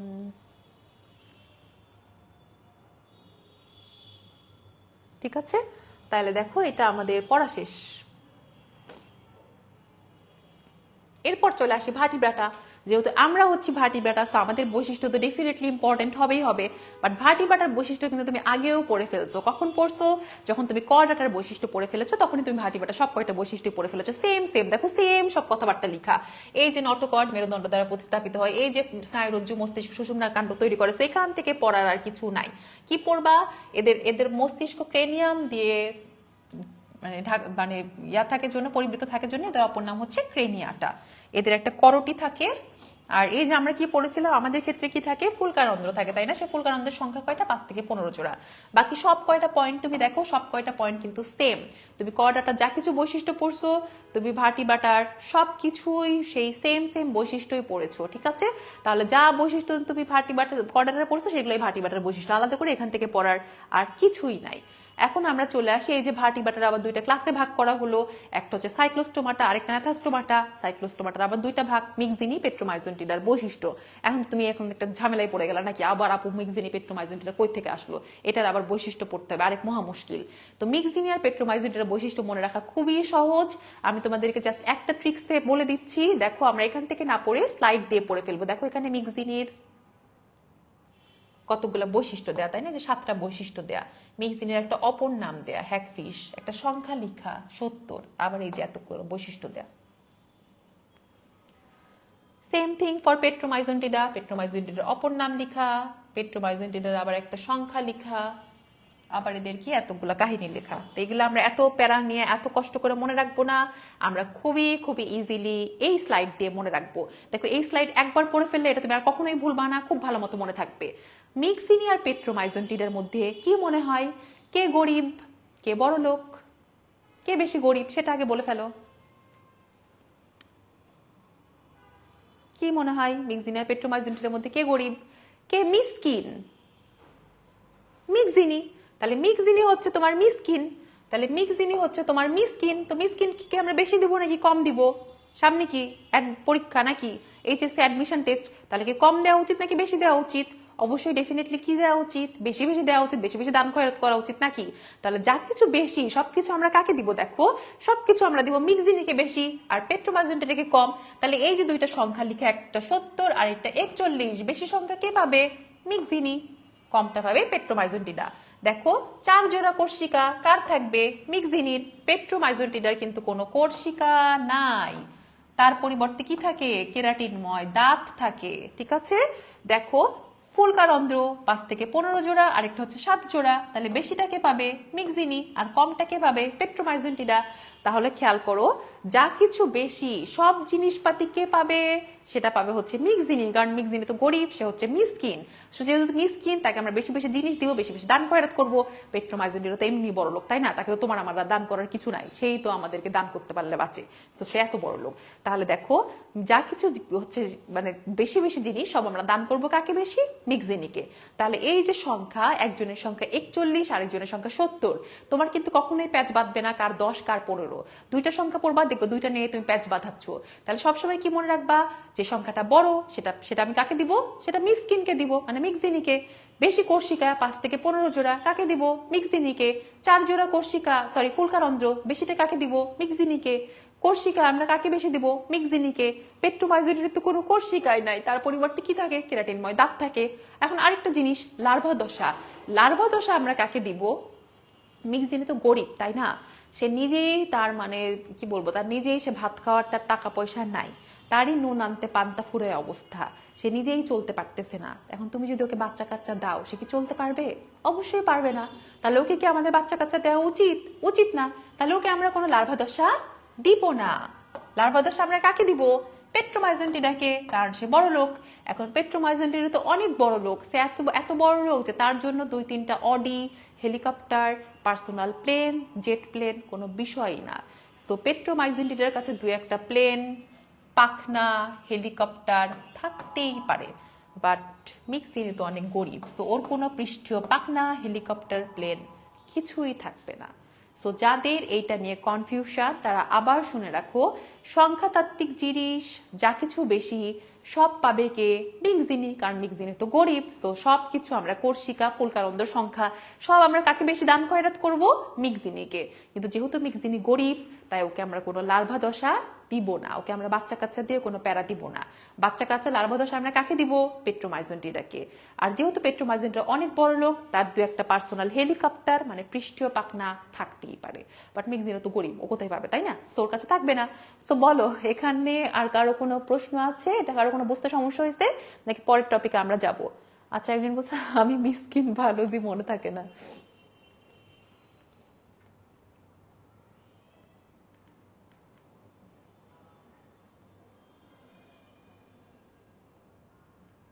আচ্ছা, একজন জিজ্ঞেস করেছিল প্রতীপ রূপান্তর কি? প্রতীপ রূপান্তর মানে হচ্ছে উল্টা হওয়া। মানে ভাইয়া বা আপু যে প্রশ্ন করেছো, মানে নর্মালি কি হয়, আমাদের অনুন্নত বৈশিষ্ট্য থেকে ধীরে ধীরে বৈশিষ্ট্য উন্নত হয়, তাই না? কিন্তু ওর ক্ষেত্রে উল্টা হয়। মানে আমাদের ক্ষেত্রেও দেখবো উল্টা হয়। ছোটবেলায় আমরা ভালো স্টুডেন্ট ছিলাম নাকি, অনেক কিছু মুখস্থ থাকতো, যত বড় হচ্ছে তত দিন দিন কি হয়ে যাচ্ছি, ডাল ব্রেইনের অধিকারী হয়ে যাচ্ছি। সো ওদের ক্ষেত্রেও তাই হয়, উন্নত জিনিসপাতি হারায়, ওরাও দিন দিন মানে উল্টা হয়ে যাচ্ছে, সব ভালো বৈশিষ্ট্য হারাই, খারাপ খারাপ বৈশিষ্ট্য চলে আসতেছে। আচ্ছা আচ্ছা, তাহলে তাহলে এটা সবাই বুঝতে পারছি। তাহলে আমরা চলে আসি আমাদের ক্লাস একদম শেষের দিকে। এখন আর বেশি কিছু পড়ানোর নাই, তুমি অলরেডি সবকিছু বুঝে গেছো। এখন কি আছে আমাদের? ওই যে মাছের কথা বলছিলাম, তাহলে এই যে মাছ, উভচর, সরীসৃপ, পাখি, স্তন্যপায়ী, যা যা তুমি বাচ্চাকাল থেকে পড়ে আসতো, তো সেই জিনিসপাতি আবার আছে। বাট এই যে তোমার জন্য যে কনভিক্টিস, অ্যাক্টিনোপটেরিজি, সার্কোপটেরিজি একটু নিউ টপিক, এই জন্য দেখো কনভিক্টিসের আবার কতগুলো বৈশিষ্ট্য দেওয়া আছে। এই বৈশিষ্ট্য মনে রাখার জন্য আমরা একটা টেকনিক ফলো করে মনে রাখবো। কনভিক্টিসের অনেক কয়টা বৈশিষ্ট্য, সব কয়টা আমরা মনে রাখার জন্য একটা ছন্দ পড়বো। সেটা কি? সেটা হচ্ছে তরুণ প্লেয়ার হেঁটে 5 থেকে 7 জোড়া ফুল আনলো। তরুণ প্লেয়ার হেঁটে 5 থেকে 7 জোড়া ফুল আনলো। তরুণ দিয়ে কি হবে? দেখো কনভিক্টিসের মাছ হচ্ছে তরুণাস্তিময়, প্লেয়ার দিয়ে হচ্ছে এদের প্ল্যাকয়েড নামক আইস থাকে, হেঁটে দিয়ে হচ্ছে এদের হেটারো সার্কাল লেজ। দেখো এই যে এদের লেজটা হচ্ছে অসমান, মানে একটা লেজ বড় আর একটা হচ্ছে ছোট। আর যদি লেজ সমান হতো, দুইটাই যদি এই যে এরকম হতো সমান সমান, তখন সেটাকে আমরা বলতাম হোমোসার্কাল। এদের 5 থেকে 7 জোড়া ফুলকারন্ধ্র থাকে। তাহলে এই একটা সিঙ্গেল লাইন দিয়ে আমরা কন্ড্রিকটিসের সব কয়টা বৈশিষ্ট্য মনে রাখতে পারি। এবং এই ছন্দের মজার ব্যাপার হচ্ছে এই সেম ছন্দ দিয়ে তুমি অ্যাক্টিনোপটেরিজের সব বৈশিষ্ট্য মনে রাখতে পারবা। জাস্ট উল্টা। দেখো কি মজার একটা ব্যাপার, তুমি সেম ছন্দ দিয়ে দুজনের বৈশিষ্ট্যই পড়ে ফেলতে পারছো। এখানে তুমি কি পড়তেছো, কন্ড্রিকটিসের বৈশিষ্ট্য, এইটা জাস্ট মুখস্থ করে উল্টাই দিবা, তাইলে তুমি পড়ে ফেলবা অ্যাক্টিনোপটেরিজের বৈশিষ্ট্য। যেমন এখানে তুমি কি পড়লা, এটা তরুণাস্থিময়, অ্যাক্টিনোপটেরিজি কি হবে, অস্থিময়। ঠিক আছে, অ্যাক্টিনোপটেরিজি হবে হচ্ছে অস্থিময়, তাহলে জাস্ট উল্টা। এখানে দেখো এদের কি, এদের থাকবে হচ্ছে প্ল্যাকয়েড আইস, অ্যাক্টিনোপটেরিজির থাকবে সাইক্লয়েড বা টিনয়েড আইস। এরা হচ্ছে হেটারোসার্কাল, অ্যাক্টিনোপটেরিজি হবে হচ্ছে হোমোসার্কাল, মানে লেজটা সমান থাকবে। এদের 5 থেকে 7 জোড়া ফুলকারন্ধ্র, অ্যাক্টিনোপটেরিজিতে হচ্ছে 4 জোড়া ফুলকা, বা প্রতি পাশে একটা করে ফুলকারন্ধ্র থাকে, এরকম একটা লাইন লেখা আছে। তাহলে কি মজার ব্যাপার, দেখো সেম একটা ছন্দ মনে রাখবে, একটা ছন্দ দিয়ে তোমার দুইজনের বৈশিষ্ট্য পড়া হয়ে যাবে। তাহলে এটা হচ্ছে তোমার কন্ড্রিকটিসের বৈশিষ্ট্য মনে রাখার ছন্দ, সেটা হচ্ছে তরুণ প্রেয়ার হেঁটে 5 থেকে 7 জোড়া ফুল আনলো। স্লাইডটা দেখো চেঞ্জ করি, দেখো এই যে অ্যাক্টিনোপটেরিজি, অ্যাক্টিনোপটেরিজির দেখো বৈশিষ্ট্যগুলো দেখো। এই যে অ্যাক্টিনোপটেরিজিটা কি, এই যে অস্থিময়, এদের আইস হচ্ছে সাইক্লয়েড বা টিনয়েড, এরা হচ্ছে হোমোসার্কাল, এদের ফুলকারন্ধ্র হচ্ছে 1 জোড়া, আর ফুলকা হচ্ছে 4 জোড়া, মানে এদের ফুলকা 1 জোড়া, ফুলকারন্ধ্র ফুলকা হচ্ছে 4 জোড়া। লাইনটা লিখে আছে বইয়ে, বই খুললেই পাওয়া। ঠিক আছে, তাহলে একটা সেম ছন্দ দিয়ে তুমি কিন্তু দুইজনের বৈশিষ্ট্য মনে রাখতে পারছো। ঠিক আছে, দুইজনের বৈশিষ্ট্য কিন্তু মনে রাখতে পারছো। আচ্ছা, একজন জিজ্ঞেস করছে আপু এটা কি আলিম স্যারের বইয়ের পিডিএফ? না না ভাইয়া, আপুকে জিজ্ঞেস করছো, এটা হচ্ছে আজমল স্যারের বই নিউ পিডিএফ। ঠিক আছে, তাহলে দেখো এই যে মাছ, অ্যাক্টিনোপটেরিজি, তুমি যা কিছু মাছ খাও সবই হচ্ছে তোমার অ্যাক্টিনোপটেরিজি। ঠিক আছে, এই যে দেখো খুব সুন্দর করে লেখা আছে, এদের ফুলকা কত, এদের 4 জোড়া ফুলকা, 4 জোড়া ফুলকা, এই যে 4 জোড়া ফুলকা, আর মাথার দুপাশে একটা করে ফুলকারন্ধ্র থাকে, মানে মাথার এক পাশে একটা, আরেক পাশে একটা, তার মানে 1 জোড়া। ঠিক আছে, তাহলে এইটা আমাদের পড়া শেষ। এরপর আমাদের লাস্ট একটা বাকি, এই চ্যাপ্টারের লাস্ট ছন্দ। এতক্ষণ ধরে যে অপেক্ষা করতেছিলে কখন শেষ হবে কখন শেষ হবে, সেই হচ্ছে এই চ্যাপ্টারের লাস্ট ছন্দ, সেটা হচ্ছে সার্কাসে ডাইনি অস্থির গান গায়। তো সার্কাসে ডাইনি অস্থির গান গায়, এটা কার ছন্দ, এটা হচ্ছে সার্কোপটেরিজির ছন্দ। সার্কাস দিয়ে হচ্ছে সার্কোপটেরিজি, ডাইনি দিয়ে হচ্ছে ডাইফিসার্কাল, এদের ডাইফিসার্কাল লেজ থাকে, এই যে দেখো লেজটা এরকম, অস্থির দিয়ে অস্থিময়, গানতে হচ্ছে গ্যানয়েড আইস। তাহলে কি বললাম দেখো, আমরা ফার্স্টে কি পড়ছিলাম, একটা হচ্ছে আমাদের হেটারোসার্কাল লেজ, তাই না, একটা বড় আর একটা হচ্ছে ছোট, কন্ড্রিকটিসে ছিল। অ্যাক্টিনোপটেরিজিতে কি হোমোসার্কাল লেজ, এটা সমান। আর এটা হচ্ছে কি, এটা হচ্ছে তোমার ডাইফিসার্কাল লেজ, এটা কেমন, দুই পাশেরটা একীভূত হয়ে এক হয়ে গেছে, যে দুই পাশে দেখো এক হয়ে গেছে, কোনো ভাগাভাগি নাই, এটাকে বলা হয় ডাইফিসার্কাল লেজ। তো এই ছন্দ দিয়ে আমরা কি মনে রাখতে পারি, সার্কোপটেরিজির সমস্ত বৈশিষ্ট্য মনে রাখতে পারি। আচ্ছা, এখন দেখো এটা আমাদের পড়া শেষ। এরপর তুমি যুগ যুগ ধরে এই উভচর সরীসৃপ পাখিস্তরভাবে পড়তেছো, এটা তোমাকে আমার পড়ানোর কিছু নাই। এটা তোমার ওই কি ব্যাং সাপ যা কিছু, এটা তুমি ছোটবেলা থেকে রিডিং পড়তেছো, তো বৈশিষ্ট্যগুলো আবার রিডিং পড়বা, তোমাকে বুঝাই দেওয়ার মতো আমার কোনো জিনিসপাতি নাই। ইম্পর্টেন্ট কি কি লাইন একটু বলে দিই, সেটাই একটু শোনো জাস্ট। এই যে দেখো এমপিবিয়া তুমি তো আগেও পড়ছো তাই না, উভচর, উভচর কে, ব্যাং। ইম্পর্টেন্টটা কি, ইম্পর্টেন্ট হচ্ছে এই যে এটা পড়বা, যে এদের কোন আঙ্গুলে কয়টা কি থাকে, এদের সামনের পায়ে 4টা, পিছনের পায়ে 5টা করে নখবিহীন আঙ্গুল থাকে। এত প্যারা না খেয়ে একবারে লেখা রাখো 45।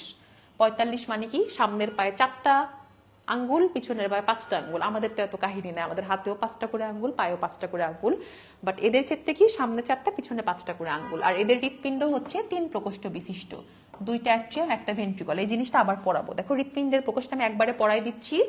এখানে চলে আসি, এটা হচ্ছে সরীসৃপ। সরীসৃপের ক্ষেত্রে আবার কাহিনী দেখো, সরীসৃপ আবার প্রত্যেকটা পায়ে 5টা করে আঙ্গুল থাকে, তো 55 লিখে রাখো। তো ব্যাং আর সাপের পার্থক্য বুঝছি, উভচরের ক্ষেত্রে 45 লিখবা, সরীসৃপের ক্ষেত্রে 55 লিখবা। কারণটা কি, কারণ উভচরের ক্ষেত্রে সামনের পায়ে কিন্তু, সামনের হাত বা পা যেটাকেই বলো, ওখানে থাকবে 4টা আঙ্গুল, পিছনেরটায় 5টা আঙ্গুল। কিন্তু সরীসৃপের কিন্তু আমাদের মতো প্রত্যেকটাতেই সামনেও 5টা, পিছনেও 5টা। আর হৃৎপিণ্ডের প্রকোষ্ঠ সংখ্যাটা একটু দেখাই দেই, দেখো হৃৎপিণ্ডের প্রকোষ্ঠের সংখ্যা দেখো, এখানে কি এদের হৃৎপিণ্ডের প্রকোষ্ঠ সংখ্যা হচ্ছে অসম্পূর্ণভাবে 4 প্রকোষ্ঠ। এটা তোমাকে একটা সিঙ্গেল জায়গা থেকে দেখাই দিই।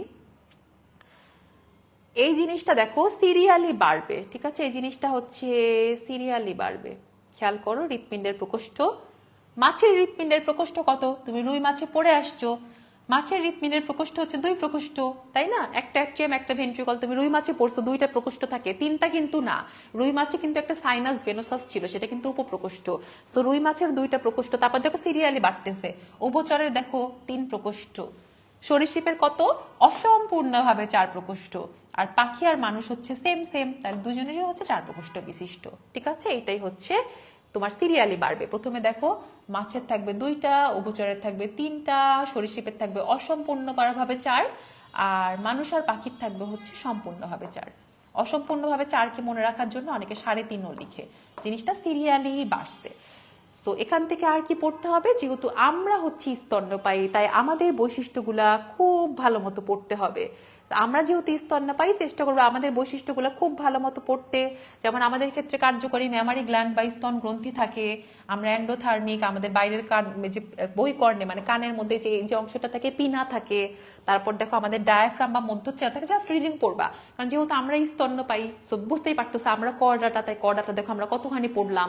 আমরা ভার্টিব্রাটা তাই ডিটেলস পড়তেছি, যেরকম আমরা স্তন্যপায়ী তো স্তন্যপায়ী ভালো করে পড়তে হবে, এইটুকুই। স্তন্যপায়ী প্রাণীর ছবিগুলো একটু ভালো মতো দেখবা। আর এই যে মেরুদণ্ডী অমেরুদণ্ডী প্রাণীর এই পার্থক্য তুমি আগেও পড়ছো, এই যে কর্ডাটা নন কর্ডাটা পড়ালাম তখনই তোমাকে পড়াই দেয়া শেষ। ঠিক আছে, এই বক্স থেকে কার রক্ত কেমন এটা একটু দেখে রাখবা। হৃৎপিণ্ড আর রক্ত, হৃৎপিণ্ড তো বলেই দিলাম। আর কার রক্ত দেখো, সবার রক্ত শীতল শীতল শীতল। এই যে ব্যাঙ ঠান্ডা পড়লেই শীত নিদ্রায় যায়, সাপ ঠান্ডা পড়লেই শীত নিদ্রায় যায়, কিন্তু মানুষ আর পাখি কি ওয়ার্ম ব্লাডেড বা উষ্ণ রক্ত বিশিষ্ট। সো কার করোটিক স্নায়ু কত, এগুলো এগুলো পয়েন্ট করে রিডিং দিতে হবে। এর সাথে সাথে দেখো আমাদের এই জায়গা পড়া শেষ। আমাদের এখানে কতগুলো এক্সাম্পল আছে, এক্সাম্পলগুলো অবশ্যই বুঝতেই পারতেছো কঠিন কঠিন নাম। তো বাংলা নামগুলো একটু মনে রাখবা, বাংলা নামগুলো একটু দেখবা। ইলিশ মাছ, রুই মাছ, এরা যে অ্যাক্টিনোপটেরিজি কনরিকটিস কি বাংলা নামগুলো জাস্ট একটু দেখে রাখবা। ইম্পর্টেন্ট, আগে যে প্রথম বক্সটা পড়াইছিলাম সেটাই ছিল। এরপর একদম আমাদের লাস্ট অংশ, সেটা হচ্ছে ব্যবহারিক অংশ।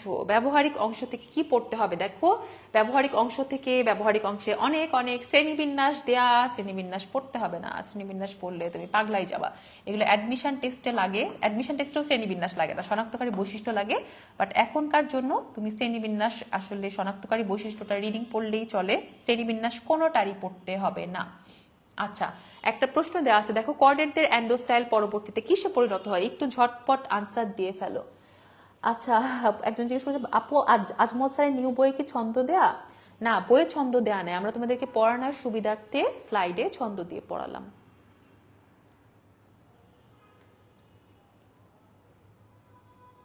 স্লাইডে যেগুলো দেখতেছো এগুলো আমাদের বানানো, আর বইয়ের পৃষ্ঠা তো দিলামই।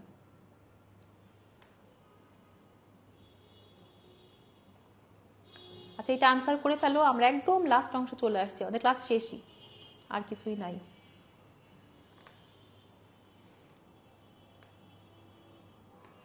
থাইরয়েড, ঠিক আছে। আচ্ছা, এখানে কি এটা হচ্ছে থাইরয়েড।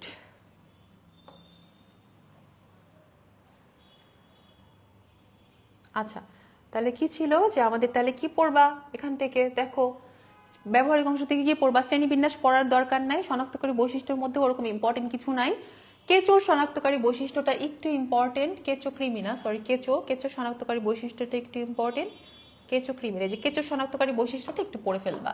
কেঁচো শনাক্তকারী বৈশিষ্ট্য দেখো লেখা আছে 14 থেকে 16তম খণ্ডকে ক্লাইটেলাম থাকে, আর 14তম খণ্ডকে থাকে স্ত্রী জননরন্ধ্র, 18তম খণ্ডকে থাকে পুং জননরন্ধ্র। এইটা একটু পড়বা, ঠিক আছে। এরপর তো অনেক অনেক তুমি এই দেখবা যে ব্যবহারিক অংশ অনেক প্রাণী অনেক কিছু অনেক হাবি যাবে, অ্যাডমিশন টেস্টে এগুলো শনাক্তকারী বৈশিষ্ট্য পড়তে হয়। বাট এখন যেহেতু তোমার এইচএসসি অ্যান্ড বায়োস্টার এক্সাম, তুমি এটাতে লেস ইম্পর্টেন্স দিয়ে পড়তে পারো, ঠিক আছে। অনেক অনেক প্রাণী অনেক অনেক জিনিসপাতি, ঠিক আছে। এর সাথে সাথে দেখো আমাদের আজকে ক্লাস কিন্তু শেষ। আমরা শুরু থেকে কি পড়ালাম তুমি তো দেখলাই, শুরুতে তোমাদেরকে সাধারণ আলোচনাতে বলেছিলাম ওই যে প্রাণী বৈচিত্র্য কয় প্রকার, 3 প্রকার, পাবজি পড়তে, তারপর ভালো মতো পড়তে বলছি ভ্রূণস্তর সংগঠন ক্রমমাত্রা ক্লিভেজ, পাশাপাশি ওই যে সিলোম পড়তে বলেছিলাম, ঠিক আছে। তারপর এরপর আমরা চলে আসছি বৈশিষ্ট্য। তো মেইনলি যে কোনো পরীক্ষা বলো, এইচএসসি বলো, অ্যাডমিশন টেস্ট বলো, কিংবা বায়োস্টারের পরীক্ষা, অবশ্যই অবশ্যই এই যে 9টা পর্ব পড়লা, পরিফেরা থেকে শুরু করে এই যে কর্ডাটা পর্যন্ত 9টা পর্ব পড়লা, তাদের বৈশিষ্ট্য খুবই খুবই খুবই ইম্পর্টেন্ট। বৈশিষ্ট্য 100% ইম্পর্টেন্ট, কোনোভাবে বৈশিষ্ট্য ভুল করা যাবে না, এবং অপর নাম থেকে প্রশ্ন চলে আসে। তো একটু ঝটপট বলে ফেলো কারো কোনো প্রশ্ন আছে কিনা, কেউ হচ্ছে কোনো জায়গা মিস করে গেছো কিনা, কিংবা কারো কোনো জায়গায় যদি বুঝতে সমস্যা থাকে আবারও বলবো, কোনো সমস্যা নাই। একজন বলেছে আপু ছন্দের স্লাইডগুলোর পিডিএফ দিলে ভালো হতো। আচ্ছা ঠিক আছে, আমরা দেখবো ব্যাপারটা। তারপর হচ্ছে একজন জিনিস, আপু আলিম স্যারের বই পড়াবেন না? মেডিকেল অ্যাডমিশন টেস্ট কিংবা অ্যাডমিশন টেস্ট থেকে অ্যাডমিশন টেস্টে যদি প্রশ্ন চলে আসে, সব বেশিরভাগ প্রশ্ন, সব মনে যায় যে 98% প্রশ্নই আজমল স্যারের বই থেকে আসে। জুওলজির জন্য আজমল স্যারের বই খুব ইম্পর্টেন্ট। আলিম স্যারের বইটা থেকে প্রশ্ন আসলেও তোমার রাইটারের এমসিকিউ থেকে হলে প্রশ্ন আসে, বাট নর্মালি আমরা এই জন্য আজমল স্যারের মেইন বইটাই পড়াতে থাকি আর কি। এবং অ্যাডমিশনে গেলে অ্যাডমিশনে তোমাকে তখন আলাদা করে আলিম স্যারের বইয়ের কিছু ইনফরমেশন পড়ানো হবে, বাট সবসময় আজমল স্যারের বইটাই পড়ানো হয়। আজমল স্যারের বই মেইন, এইচএসসি বলো অ্যাডমিশন টেস্ট বলো, আমরা সবসময় আজমল স্যারের বই পড়ছি এবং আজমল স্যারের বই সবসময় পড়ানো হয়। আচ্ছা আপু আপনি কি মেডিকোর অনলাইনে ক্লাস নেন নাকি অন্য কোথাও ক্লাস করান? আমি শুধু মেডিকোতেই ক্লাস নিই, বোথ অনলাইন অফলাইন। আচ্ছা, আমার পরিচয় তো দেওয়া আগেই হয়েছে তাই না? আমি ঢাকা মেডিকেল কলেজ, এটা তো লেখাই ছিল। আমার নাম হচ্ছে অনন্যা সালাম সমতা। সো কারো কোনো প্রবলেম থাকলে বলে ফেলো, নাহলে আমরা ক্লাসটা শেষ করব ইনশাল্লাহ। ক্লাসটা তোমাদের আগের চেয়ে বোরিং চ্যাপ্টারটা নিশ্চয়ই অনেক অনেক ইজি হওয়ার কথা। স্টিল তো তুমি তুমি যখন বারবার পড়বা, পড়তে গেলে তুমি আবারও তোমার কোথায় প্রবলেম এটা তুমি বুঝতে পারবা। এবং কোনো জিনিস আসলে না স্টার্টিং এ সহজ হয় না। তোমার প্রথমবার পড়তে অনেক ঘন্টা লাগবে। প্রথমবার যখন আমি এই চ্যাপ্টার পড়ছি আমার অনেক দিন সময় লাগছে, বাট পরে যখন পড়ছি কোনো সময় এতবার এই চ্যাপ্টার যখন আমার অনেকবার পড়া হয়ে গেছে, তখন দেখা গেছে যে এই চ্যাপ্টার পড়তে অবশ্যই শেষের দিকে, এখন শুরুতে না, শুরুতে তো তোমার পড়তে অনেক টাইম লাগবে, বাট শেষের দিকে দেখা গেছে তুমি 3-4 ঘন্টা 2-3 ঘন্টাতেও এই পুরো চ্যাপ্টার পড়ে ফেলতে পারবা। যেমন এখন যে আমি তোমার ক্লাস নিচ্ছি, আমি কিন্তু তোমাকে 2 ঘন্টাতে এই চ্যাপ্টারটা মোটামুটি বলে ফেলার চেষ্টা করছি, কারণ এতবার পড়া হয়েছে, এই চ্যাপ্টার আমার মুখস্থ হয়ে গেছে, এটাই স্বাভাবিক। বাট এরকম একবারে সম্ভব না, একবারে মনেও থাকবে না চ্যাপ্টারটা তো কঠিন। এটা তো আমি স্বীকারই করছি যে ফার্স্ট চ্যাপ্টার ঘাস বোরিং, এগুলো বোরিং চ্যাপ্টার, মুখস্থ নির্ভর চ্যাপ্টার, মনে থাকতে চায় না। তো বারবার পড়ার আসলে বিকল্প নাই। এবং কোন জিনিসগুলো বারবার পড়বা? অবশ্যই যে জিনিসগুলো বেশি ইম্পর্টেন্ট, যেখান থেকে বেশি প্রশ্ন হয়েছে, যেমন বৈশিষ্ট্য, যেমন অপর নাম, এই টপিকগুলোই তোমাকে বারবার পড়তে হবে। আচ্ছা, বায়োস্টার এক্সামে 10% থাকবে আলিম স্যার, সে তারপর হচ্ছে আলিম স্যারের বই থেকে যে টপিকগুলো আসা, সেই টপিকগুলো অলরেডি আজমল স্যারের বই এবং স্লাইড মিলাই কাভার করে দিয়েছি, ঠিক আছে? এটার থেকে আলাদা না। যেমন তুমি যখন স্লাইড দেখবা, যে পরিফেরার যখন ছন্দ পড়াচ্ছিলাম, তখন কিন্তু আলিম স্যারের বইয়ের কলার কোষের ওই কথাটা কিন্তু উল্লেখ করে দিছি। তো এই হিসাবে বইয়ের পেজটা না পড়ালেও স্লাইডের মধ্যে কিন্তু দুজনের পড়ানোই কাভার হয়ে গেছে। স্লাইড কিন্তু সব রাইটারের বই একসাথে দিয়ে বানানো। তো এটা নিয়ে তুমি প্যারা খাও না যে তোমার অন্য রাইটারের বই পড়া হয় নাই, স্লাইড একসাথে করে সবার বানানো। আচ্ছা আপু, আপনার কি কোনো ইউটিউব চ্যানেল? না, আমার কোনো ইউটিউব চ্যানেল নাই ভাইয়া, আপু সরি। আপু ডিএমসির জন্য আমাদের সিলেবাস এই সময় কত পার্সেন্ট শেষ হওয়া উচিত? এটা আসলে মোটামুটি তো একটা আইডিয়া তোমার সব ক্লাস নিয়ে থাকাই উচিত, কোন অধ্যায়ে কতখানি কি পড়া, তোমার জাস্ট আইডিয়া তো থাকতে হবে যে তোমার বই কি ছিল, কয়টা চ্যাপ্টার ছিল, কোনটাই কি ছিল, এটা যেন তুমি বলতে পারো। তোমাকে একটা বৈশিষ্ট্য আমি জিজ্ঞেস করলাম, সেটা তুমি বলতে পারলা না, এটা ওকে, বাট তোমার চ্যাপ্টার যে একটা ছিল প্রাণীর বিভিন্নতা শ্রেণীবিন্যাস নামে, এটা তো তোমাকে পারতে হবে তাই না? ওখানে যে কয়েকটা পর্ব ছিল, 9টা যে মেজর পর্ব ছিল, তাদের যে কতগুলো বৈশিষ্ট্য ছিল, সাধারণ একটা আইডিয়া তোমাকে রাখতে হবে। অ্যান্ড তুমি যদি ডিএমসির জন্য মোটামুটি তুমি এখন 50% কাভার করেও রাখতে পারো, বাকি 50% না হয় তুমি কাভার করে ফেলতে পারবা। কারণ 50% এমসিকিউ মনে রাখা কিন্তু খুবই ডিফিকাল্ট, খুব সূক্ষ্মভাবে এমসিকিউ আসে, বুঝতেই পারতেছো। তুমি এইচএসসির জন্য পড়ছো, যখন তুমি রিটেনের জন্য পড়ছো, কিন্তু এত সূক্ষ্মভাবে কোনটার কার বৈশিষ্ট্য এটা কিন্তু তোমার এত ভালোভাবে পড়া হয় নাই। তো মোটামুটি 50% কাভার করলেও এটা অনেক। আচ্ছা ঠিক আছে, তাহলে আশা করছি কারো কোনো প্রবলেম নাই, তাহলে আমরা ক্লাসটা শেষ করি, ঠিক আছে? তারপর যদি কারো কোনো প্রবলেম থাকে, কোনো প্রবলেম নাই, তোমরা কমেন্ট করলে আমি পরেও রিপ্লাই দিব। তোমাদের পড়তে যে যখন কোনো প্রবলেম হবে, আজকে হোক কালকে হোক কিংবা পরীক্ষা দিয়েও যদি কোনো সমস্যা হয়, এই এখানেই তোমরা দিয়ে কমেন্ট করে রেখো, আমি আনসার দিব পরে।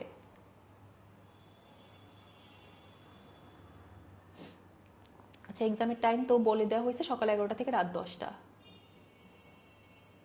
ঠিক আছে, তাহলে কারো কোনো প্রশ্ন আর দেখছি না, দাগানো পিডিএফ দিলে ভালো হতো না। বৈজ্ঞানিক নাম যেগুলো বলছে শুধু সেগুলো পড়লেই হবে। আপু এখন থেকে পড়লে চান্স পাবো? অবশ্যই ইনশাল্লাহ চান্স পাবা। পরীক্ষা এইচএসসির পরে 2.5 মাস পরে মানুষজন ফার্স্ট টাইম ওরা চান্স পাই। সো এখন তো তোমার অনেক টাইম, কেন পাবা না? ঠিক আছে, তাইলে শুভকামনা সবার জন্য, সবাই ভালো থাকো, সুস্থ থাকো। যদি আরো বেশি আমরা আরেকটা ক্লাস মানে অন্য চ্যাপ্টারে যখন আমাদের আবার দেখা হবে অন্য কোনো সময়, কিংবা অ্যাডমিশনে কিংবা যে কোনো কোচিং এর যে কোনো প্ল্যাটফর্মে, তখন আমরা আরো কথা বলার চেষ্টা করবো, আলোচনা করার চেষ্টা করবো অ্যাডমিশন রিলেটেড। আজকে এই পর্যন্তই, সবাই ভালো থাকো, সুস্থ থাকো, আল্লাহ হাফিজ সবাইকে, ঠিক আছে? আল্লাহ হাফিজ সবাইকে।